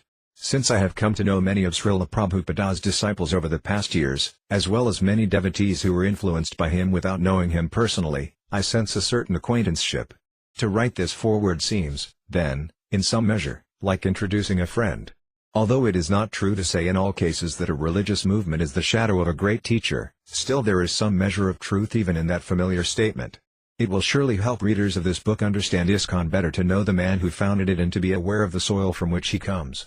The patience and care with which the author of this volume has reconstructed the long life Śrīla Prabhupada had already lived even before he set forth for America makes for absorbing and inspiring reading. I read it, I confess, not just because of my own interest in Śrīla Prabhupada but because the milieu the author recreates tells us so much more than a mere life story could. It reminds us of how very ensconced Śrīla Prabhupada was in one of the oldest religious traditions in the world. It recalls how very much went on in the generations, centuries, and even millennia before him that seems to be gathered and focused in his life and in his teaching. In one sense Śrīla Prabhupada was not at all original, and reading the story of his life raises questions about our typical Western proclivity to attach such value to originality. What the book makes clear, on the contrary, is that Śrīla Prabhupada is a man who incarnates an ancient tradition. The opening verses of the 4th chapter of Bhagavad Gita, the Indian text most precious to ISKCON, teach that the ageless science of Bhakti Yoga, what Christians might call the devotional path to God, is always received by what the Indians call Parampara, that is, it is passed from one teacher to the next in a living chain, from ancient times to the present. Śrīla Prabhupada is best understood, as this book presents him, as one particularly effective link in this chain. Yet, it must be added, Śrīla Prabhupada was also a unique person. To say that the teachings of the ancient ones come to us through a series of teachers does not mean that the teachers themselves are interchangeable. If they were so faceless, there would be little point in writing a biography of any of them. But this life of Śrīla Prabhupada is pointed proof that one can be a transmitter of truth and still be a vital and singular person, even, in a sense I now feel safe to use, in some ways original. Śrīla Prabhupada lived during a particularly critical period in Indian history, that of British colonial rule and its aftermath. He worked with and among dozens of people who befriended, opposed, supported, or ignored him. He initiated Back to Godhead magazine. At what almost anyone would consider a very advanced age, when most people would be resting on their laurels, he hearkened to the mandate of his own spiritual teacher and set out on the difficult and demanding voyage to America. Śrīla Prabhupada is, of course, only one of thousands of teachers. But in another sense, he is one in 1,000, maybe one in 1,000,000. As a Christian, it is very important and impressive to me that Śrīla Prabhupada took it upon himself to bring the teaching he so well represents to America. This sentence I am sure requires some explanation. First of all, as a Christian I come from a tradition in which God's sending of someone to bring a vital message to those who desperately need it is held in very high esteem. Throughout the Hebrew Scriptures, Yahweh sends prophets to remind the people how far they have strayed from His will, to expose the way they have misused the poor and failed to defend the widow and the fatherless. In the New Testament, Jesus sends forth His disciples 2 by 2, asking them to take along only the scantiest clothing and equipment, telling them to bear the message of peace and salvation to the uttermost parts of the earth. God Himself is depicted as sending His only Son into the world on a mission that would ultimately cost Him His life. Christians are taught to respect and admire those who are willing to pay the heavy price of leaving comfort and security behind to go somewhere else to carry a message of liberation. Today, however, many Christians have become comfortable and complacent, not only unwilling themselves to engage in such hardship but often unable even to understand or appreciate those who do. It is a great loss. Even though some people claim it is a good thing that many Christians are no longer as interested in carrying their message to other parts of the world, that they have become less presumptuous or arrogant, I personally believe it has more to do with sloth and the satiety of consumer society than with humility. I have little patience with zealous proselytizing no matter who inflicts it on whom. I do believe, however, that any spiritual teaching worth following is also worth sharing. When I visited India, living in fact in the very place where Srila Prabhupada's tradition is centered, Vrindavana, I was thankfully received by everyone there, including the sages and holy men, and was asked to share my tradition with them. I spoke to them as a Christian about what Jesus Christ means to me and about what his teaching has to offer to the world. They listened attentively and gratefully. Their only complaint, as I recall, was that I had not spoken long enough. Indians, unlike Americans, seem in no hurry to rush off to something else if there is a serious spiritual discussion to be followed. Given the fact that I was so well received in Srila Prabhupada's own land, I am sorry that he and his students still often find it so difficult to be heard or to be taken seriously here in America. I am grateful for this book for two additional reasons that its writer could not have known. First, the author uses, among other methods, the growingly important method we in the West call oral history. He incorporates the fruits of many interviews with the people who knew Srila Prabhupada or who encountered him, who contribute some little bit of information, however tiny or fleeting, to make up the whole picture. In a few years all these people will have passed on. Those sources will be lost, at least to our mortal ears, forever. It is extremely important that the writer used this method and used it so very skillfully. I hope others will use it as effectively. Also, perhaps without fully intending to, the author is giving us a portrait of an age, the apex and the nadir of the passing epoch of which might be called Western dominance. He shows us the devastation wreaked by cultural imperialism and demonstrates how stubbornly its destructive residues remain in the mental habits, and even in the eating patterns, of a previously colonized people long after the actual political rule of the outsider has been thrown off. Especially since this volume covers that period of Srila Prabhupada's life before he came to America, it is vital to see that he was also instrumental in leading a revival of traditional Indian spiritual and cultural values in India itself before he came to our shores. Since that self-same phenomenon is now underway wherever the long arm of European dominance once reached, the book can also be read as an integral part of the growing literature of Third World cultural renaissance. Obviously this volume can be appreciated in many ways. It can also be read, I should add, as the very fascinating story of a very fascinating man. In any case, however the present reader wishes to approach it, I am glad now to terminate this foreword and allow him or her to get on with the joy of reading. Harvey Cox, Professor of Divinity, Harvard University, Library, Srila Prabhupada līlāmṛta Volume 1. Foreword to the first printing of Srila Prabhupada līlāmṛta, Volume 2, Chapters 12 to 21. The story you are about to read is, like many true stories, highly improbable. An elderly Indian Swami comes to New York City in the mid-1960s on a vaguely defined mission. Charged by his teacher in India to bring his spiritual message to the West, he arrives in New York with no prior knowledge of America, no base of support, almost no money, and no clear plan of action. He moves about the city somewhat aimlessly, lives for a while in an artist's loft on the Bowery, and finally, with help from a few early followers, rents a storefront building in the area known as East Village, the heart of the 1960s drug and counterculture movement. There he begins to preach an unlikely message of sexual restraint, abstention from drugs, and purity of mind and body, and in behalf of devotion to the Hindu god Krishna. What follows is a remarkable tale of faith, determination, and success beyond anyone's expectation. The present volume gives only the beginnings of the story, but it tells us in fascinating detail how the first seeds of success were planted in what seemed such unpromising ground. It is a very human story, with a very human A.C. Bhaktivedanta Swami at the center. Religions are a composite of many factors, some of which are largely collective products such as social movements, institutions, and systems of belief and practice. The history of religions is often put in terms of these relatively objective factors, so that religious history becomes part of the more general history of various times and places. The story of Bhaktivedanta Swami reminds us forcefully that there are other factors, more personal and elusive, which also shape the history of world religion. Social and cultural factors make a difference, but so also do individuals, holy men, saints, religious leaders, and their often flawed but faithful followers. The value of this book is the way in which it brings together these two dimensions, social history and individuals, to describe the founding of a major religious movement. The temporal setting of the story is important. The 1960s was a unique period in American history, a time when major changes were taking place in our society. The place is important also, since New York City in general and East Village in particular were on the leading edge of these changes. The author of this biography was very much a part of this time and place as one of Bhaktivedanta Swami's earliest disciples in New York. From his own recollections, from recordings and writings of the time, and from extensive interviews with other participants, he has put together a series of striking vignettes of the 1960s that have independent historical value. Threading through these scenes, however, and binding the individuals together in collective effort, is the dominant figure of A.C. Bhaktivedanta Swami. Bhaktivedanta Swami seems curiously out of place in this setting. Born in the late 19th century, he had spent his whole career in India and for many years had lived the life of a celibate Hindu monk.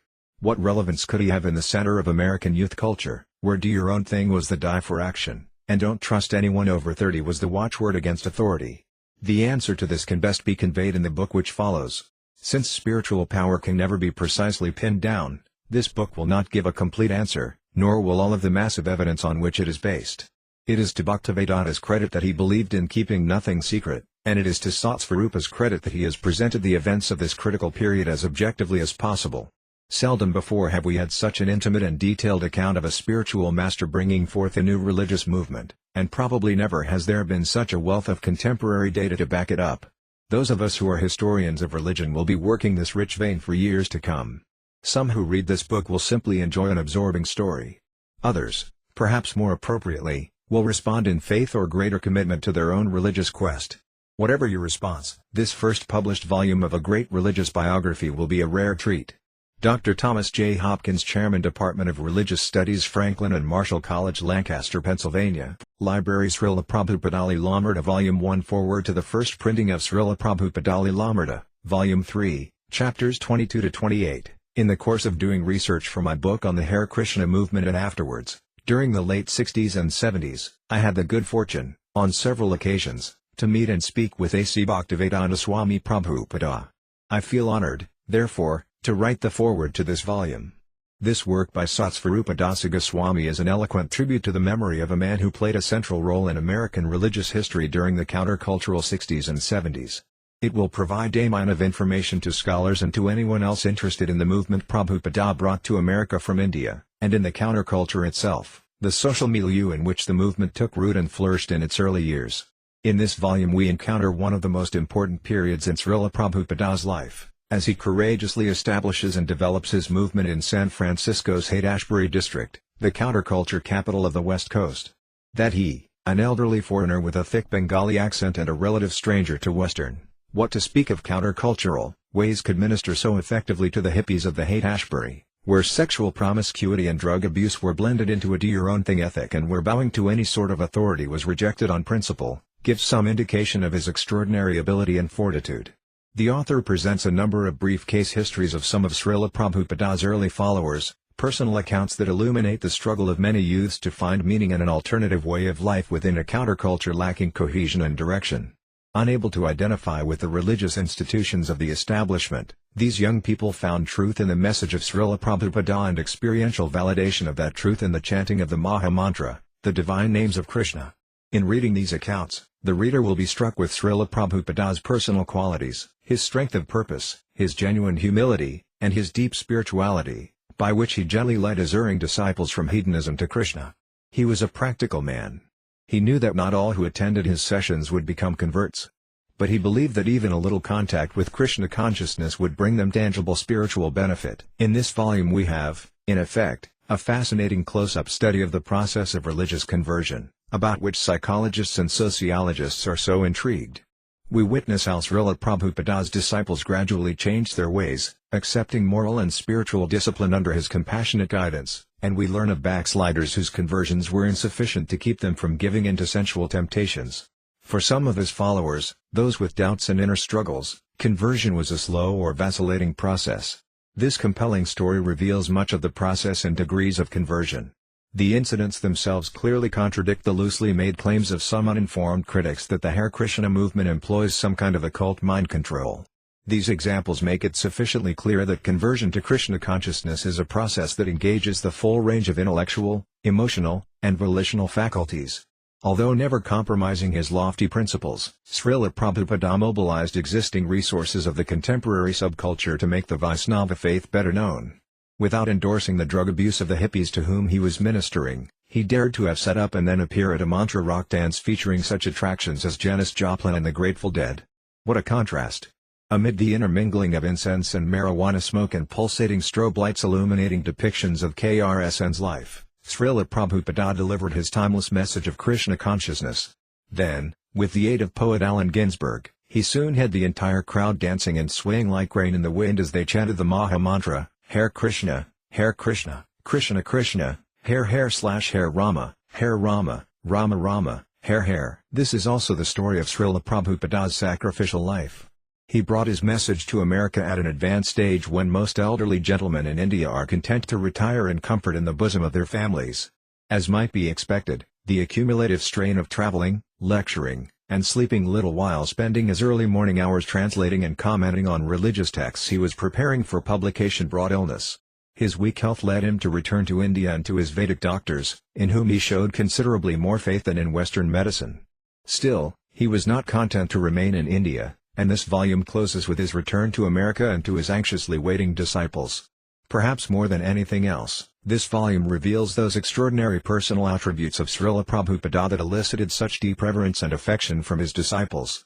Besides being a man of deep moral strength, humility, and holiness, he was genuinely renounced. Unlike many modern gurus, he was content to live as his disciples did. Even when his health failed and he returned to the blazing heat of Delhi for his recovery, he sought nothing better than a poorly furnished room, without air conditioning, in a Hindu temple where he had resided before coming to America. Śrīla Prabhupāda's life, as it is revealed here, is the epitome of his ideal, an ideal that he set forth for others to follow. In an age of pervasive hypocrisy and cynicism, it is this kind of rare model that we need. Dr. J. Stilson Judah Professor Emeritus, History of Religions Graduate Theological Union and Pacific School of Religion Berkeley, California. Forward to the first printing of Śrīla Prabhupāda līlāmṛta, Volume 4, Chapters 29-36. Though I have been a student of the Krishna devotional traditions in India for 15 years, in the late 60s I was influenced by the then common notion among academicians, not to mention the general public, that the movement begun by Bhaktivedanta Swami was simply another watered-down product of an Indian guru's attempt to make Hindu teachings attractive to Western youth. The anti-cult campaigns of the mid-70s highlighted ISKCON, International Society for Krishna Consciousness, as one of the spurious cults. However, my research into the validity of such attitudes led me to conclude that the Krishna movement in America was more authentically Indian than I had first imagined. When the opportunity presented itself, in 1980, for me to live in Krishna temples in California for 3 weeks, I began an intensive study of ISKCON that has since taken me to 14 temples throughout America and India. Through living in the temples and speaking at length with ISKCON leaders and devotees, I have come to regard many members of the movement as good friends and their guru, Bhaktivedanta Swami, as a man worthy of the attention and acclaim this biographical series affords. In this volume of Bhaktivedanta Swami's biography, one of the central lessons taught the astute reader is the complexity and depth of the guru-disciple relationship. Much of the criticism from parents and anti-cult groups centers on the authoritarian demand of cult leaders for absolute submission from their followers. It is assumed that the leader has personal motives, for example power or monetary gain, that drive him to control others, while the surrendered disciples are manipulated, in an unthinking state, by the capricious whim of the spiritual master. In this volume of the life of Bhaktivedanta Swami, we see the foolishness of such an analysis. What springs from page after page is the willing devotion of young men and women to a man whom they admire for his deep faith and humility, not his autocratic or forceful demands. Early in ISKCON's life in America, the very fabric of this fledgling institution was threatened by schismatic teachings of newly ordained ascetics on the relative place of the guru in the life of faith and in the institution. Bhaktivedanta Swami had to state forcefully the Indian tradition that the guru's position is absolute, that of the eternal spiritual father, not simply one of convenience, to be overshadowed by time. Yet we can see why some of the young devotees were confused as Bhaktivedanta Swami prostrated himself before the images of Krishna and of his guru in the line of spiritual teachers before him. Such, however, is the character of parampara, or guru succession. One's guru is the only channel through which one's devotion is transmitted faithfully to God, and such is also the case for one's guru, though some, like Bhaktivedanta Swami, seem also to have direct access as well. Thus to a mother who exclaims, "You know, these boys actually worship you." Bhaktivedanta Swami responds, "Yes, that is our system. I am also worshipping my Guru Maharaja." This volume of Bhaktivedanta Swami's biography reveals the religious dimensions of the guru-disciple relationship in the varied attempts this remarkable Vaisnava ascetic made to nurture the deepening faith of his new American children in a God and a spiritual tradition foreign to their native soil. From loosely performed rituals to standardized pujas, deity worship, done according to classic Bengali texts, we see the old master encourage greater attention to the details of worship. From spontaneous but uninformed attempts to celebrate their guru's birthday to formal Vyasa pujas set in traditional Bengali songs and prayer, Bhaktivedanta Swami's disciples are led into old Indian traditions of honoring one's spiritual master as a part of the act of worshipping God. But what struck me as I read the pages that follow is the model of piety set by Bhaktivedanta Swami himself as he became deeply immersed in the praises of God while singing, or chanting, or dancing. It becomes quite clear that the lesson of the master is not merely what he says, but what he does. And it is also clear that the followers of Bhaktivedanta Swami struggled, not always successfully, to match up to the high standard of living and devotion the mature Bhaktivedanta Swami set. The reader will marvel at the persistence, ingenuity, and faithfulness to Bhaktivedanta Swami's vision his disciples evidence in their attempt to spread Krishna consciousness to every town and village. From the married couples who pioneered the movement in England and accomplished with the aid of the Beatles as Harrison and Lennon, what renowned sages from India before them could not, to the disciples who endured the worst that India's climate and cuisine could produce to work long days and nights bringing faith in Krishna back to India's own people, the contagious devotion of the Master lives on in his spiritual children. Thus the success of ISKCON in these formative years, 1969 to 1971, can be understood only when both partners in the guru-disciple relationship are given due attention. Nonetheless, it is Bhaktivedanta Swami, with his deep faith, energetic preaching, and persistent ideals, who forms the nucleus of the fledgling community of faith we observe in the early years of ISKCON. What begins to happen before the careful reader's eyes in this volume is the institutionalization or routinization of ISKCON's dress, ritual behavior, and administrative structure. With the formation of the Governing Body Commission, GBC, to run the practical affairs of the institution, book publication, temple economics, etc., Bhaktivedanta Swami accomplished something his own master had envisioned but had not accomplished before his death, namely, to provide an administrative structure that could hold together disparate temples in varied locations with their separate leaderships. It is clear after Bhaktivedanta Swami's death in 1977 that the GBC has enabled ISKCON to weather storms from within, including the defection of one of Bhaktivedanta Swami's 11 appointed successors, and from without, for example the tax and legal challenges to ISKCON's religious status in California, that would have been impossible without central leadership. We see in this volume the beginnings of that leadership core and the freedom from administrative detail the GBC afforded Bhaktivedanta Swami. Having interviewed Satsvarūpa Dāsa Goswami and visited a farm under his management, I have seen the same devotion expressed for him by his disciples that he expresses here for Bhaktivedanta Swami. That is not surprising when one realizes that even with effective institutional structures like the GBC in place, communities of faith remain vital only so long as there are living models to give expression to ideals and beliefs that can otherwise seem quite remote. Critics of ISKCON who see only the outward trappings of surrender to the Guru miss the humility before God and Guru that is demanded of each Guru as well. This volume is a success not because of some academic standard of objectivity, which few biographers meet in any case, but because of the skillful blend of oral history, documented reminiscences, and transparent admiration, all of which bring Bhaktivedanta Swami to life for the reader as a real, and exceptional, person. We not only sense, but observe that it is complete devotion to God through the person of one's spiritual master that animated ISKCON in its early years and continues to do so now, as evidenced by the author himself. Thus this book reads like a personal yet precise diary relating the formative years of ISKCON and its founder-teacher. And just as in reading a diary, we learn as much from reading between the lines as we do from the events and persons described. This is a fascinating chronicle I urge you to read.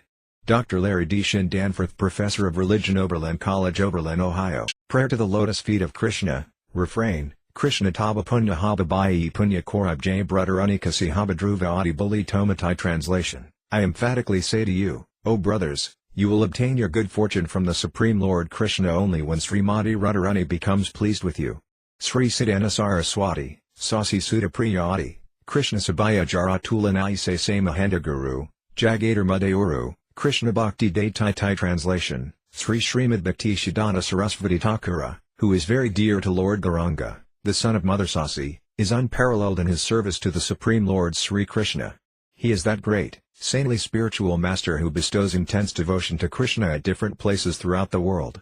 Tara Balavan, Paskatai Than, Hoi Jatkar Anger Nam Pradhavite Nagarati, Asamudra Nada Nadi, Sakalil Oi Krishna Nam. Translation: by a strong desire, the holy name of Lord Gauranga will spread throughout all the countries of the Western world. In all the cities, towns, and villages on the earth, from all the oceans, seas, rivers, and streams, everyone will chant the holy name of Krishna. To hail Ananda Hoy, Tab Hoy Digvijay, Kaitanya Krpa Adase Maya Dusta Yada Duki, Jagat Sabai Sukhi, Vaisnavar Ichapurna Hoy. Translation: as the vast mercy of Sri Chaitanya Mahaprabhu conquers all directions, a flood of transcendental ecstasy will certainly cover the land. When all the sinful, miserable living entities become happy, the Vaisnava's desire is then fulfilled. Say Karja J. Koraber, Ina Jadi Dilo More, Jaganayadi Dina Hina Tai Se Tamara Krpa, Mahitaki in Europa, Ahi Tumi Sabar Pravina. Translation: although my Guru Maharaja ordered me to accomplish this mission, I am not worthy or fit to do it. I am very fallen and insignificant. Therefore, O Lord, now I am begging for your mercy so that I may become worthy, for you are the wisest and most experienced of all.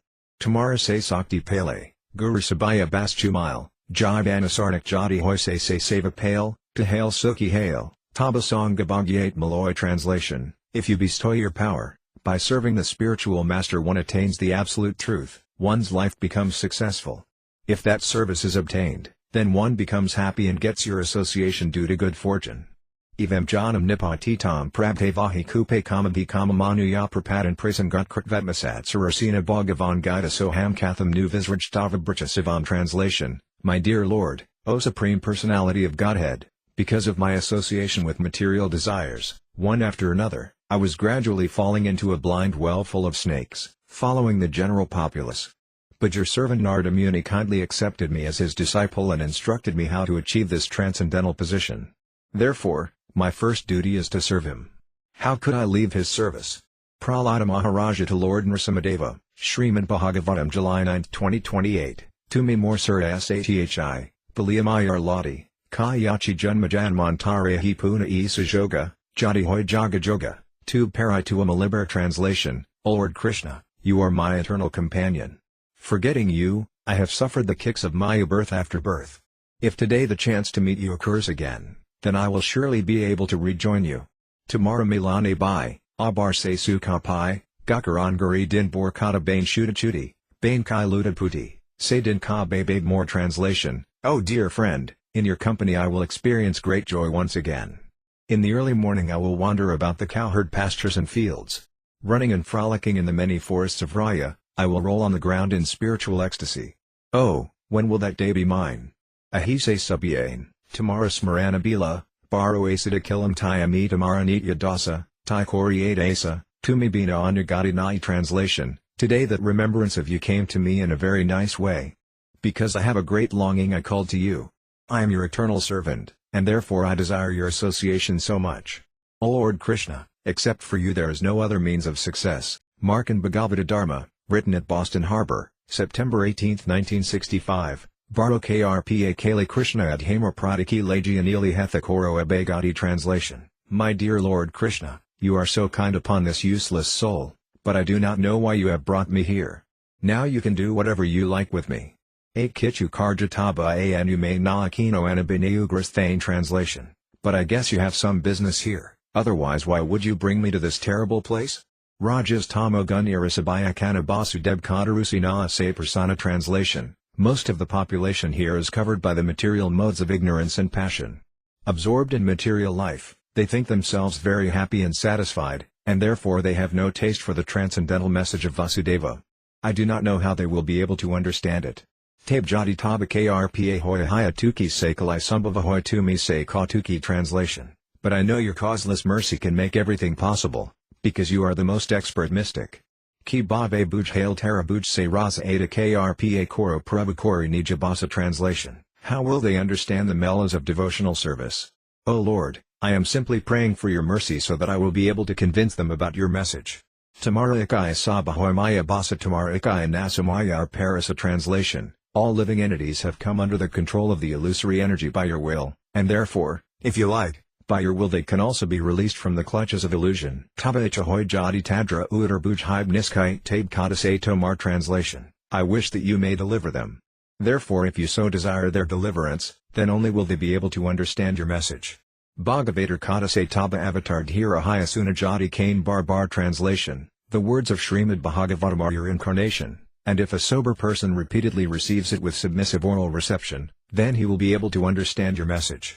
Srinvatam svakatha Krishna punya shravana kirtana hrdyantastohaya bhadrani vidhanoti shurat satam nesta presvabhadre sunityam bhagavata savaya bhagavati atama slok bhaktar bhavatin astiki tata rajas tama bhavah kamalabadayas cae setanitaran avidam sthitam satv prasidati evam prasana manaso bhagavat bhakti yogata bhagavatat viviyanam mukta sangasaya jayat vidyat hrdaya granthis chadyante sarvasam sayaksiyant kajyakarmani drastevat manas.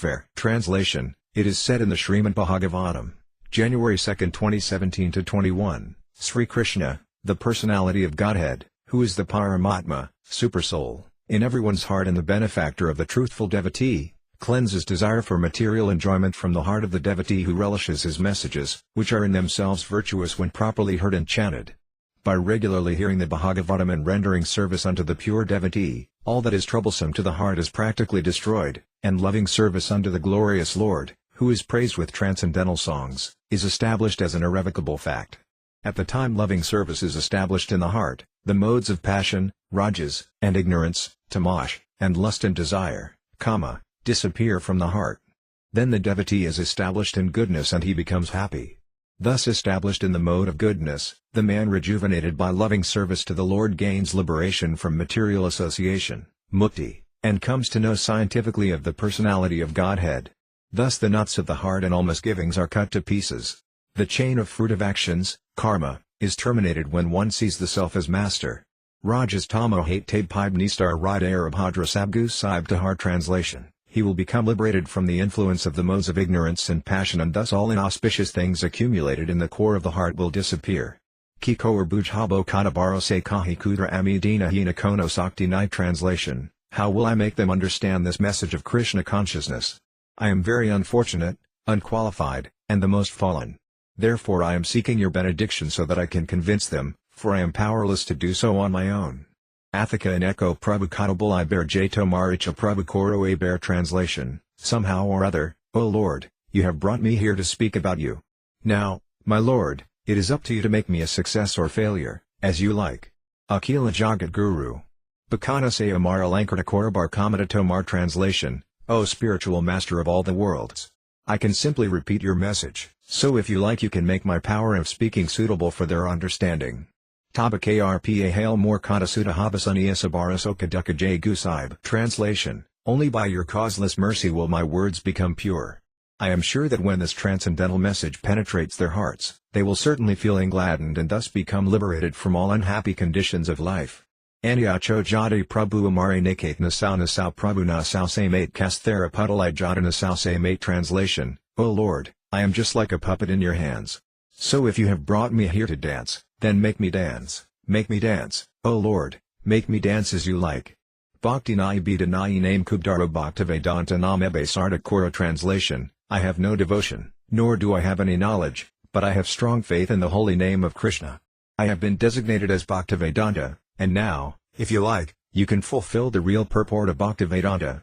Signed, the most unfortunate, insignificant beggar A.C. Bhaktivedanta Swami, on board the ship Jaladuta, Commonwealth Pier, Boston, Massachusetts, USA. Dated 18th of September, 1965.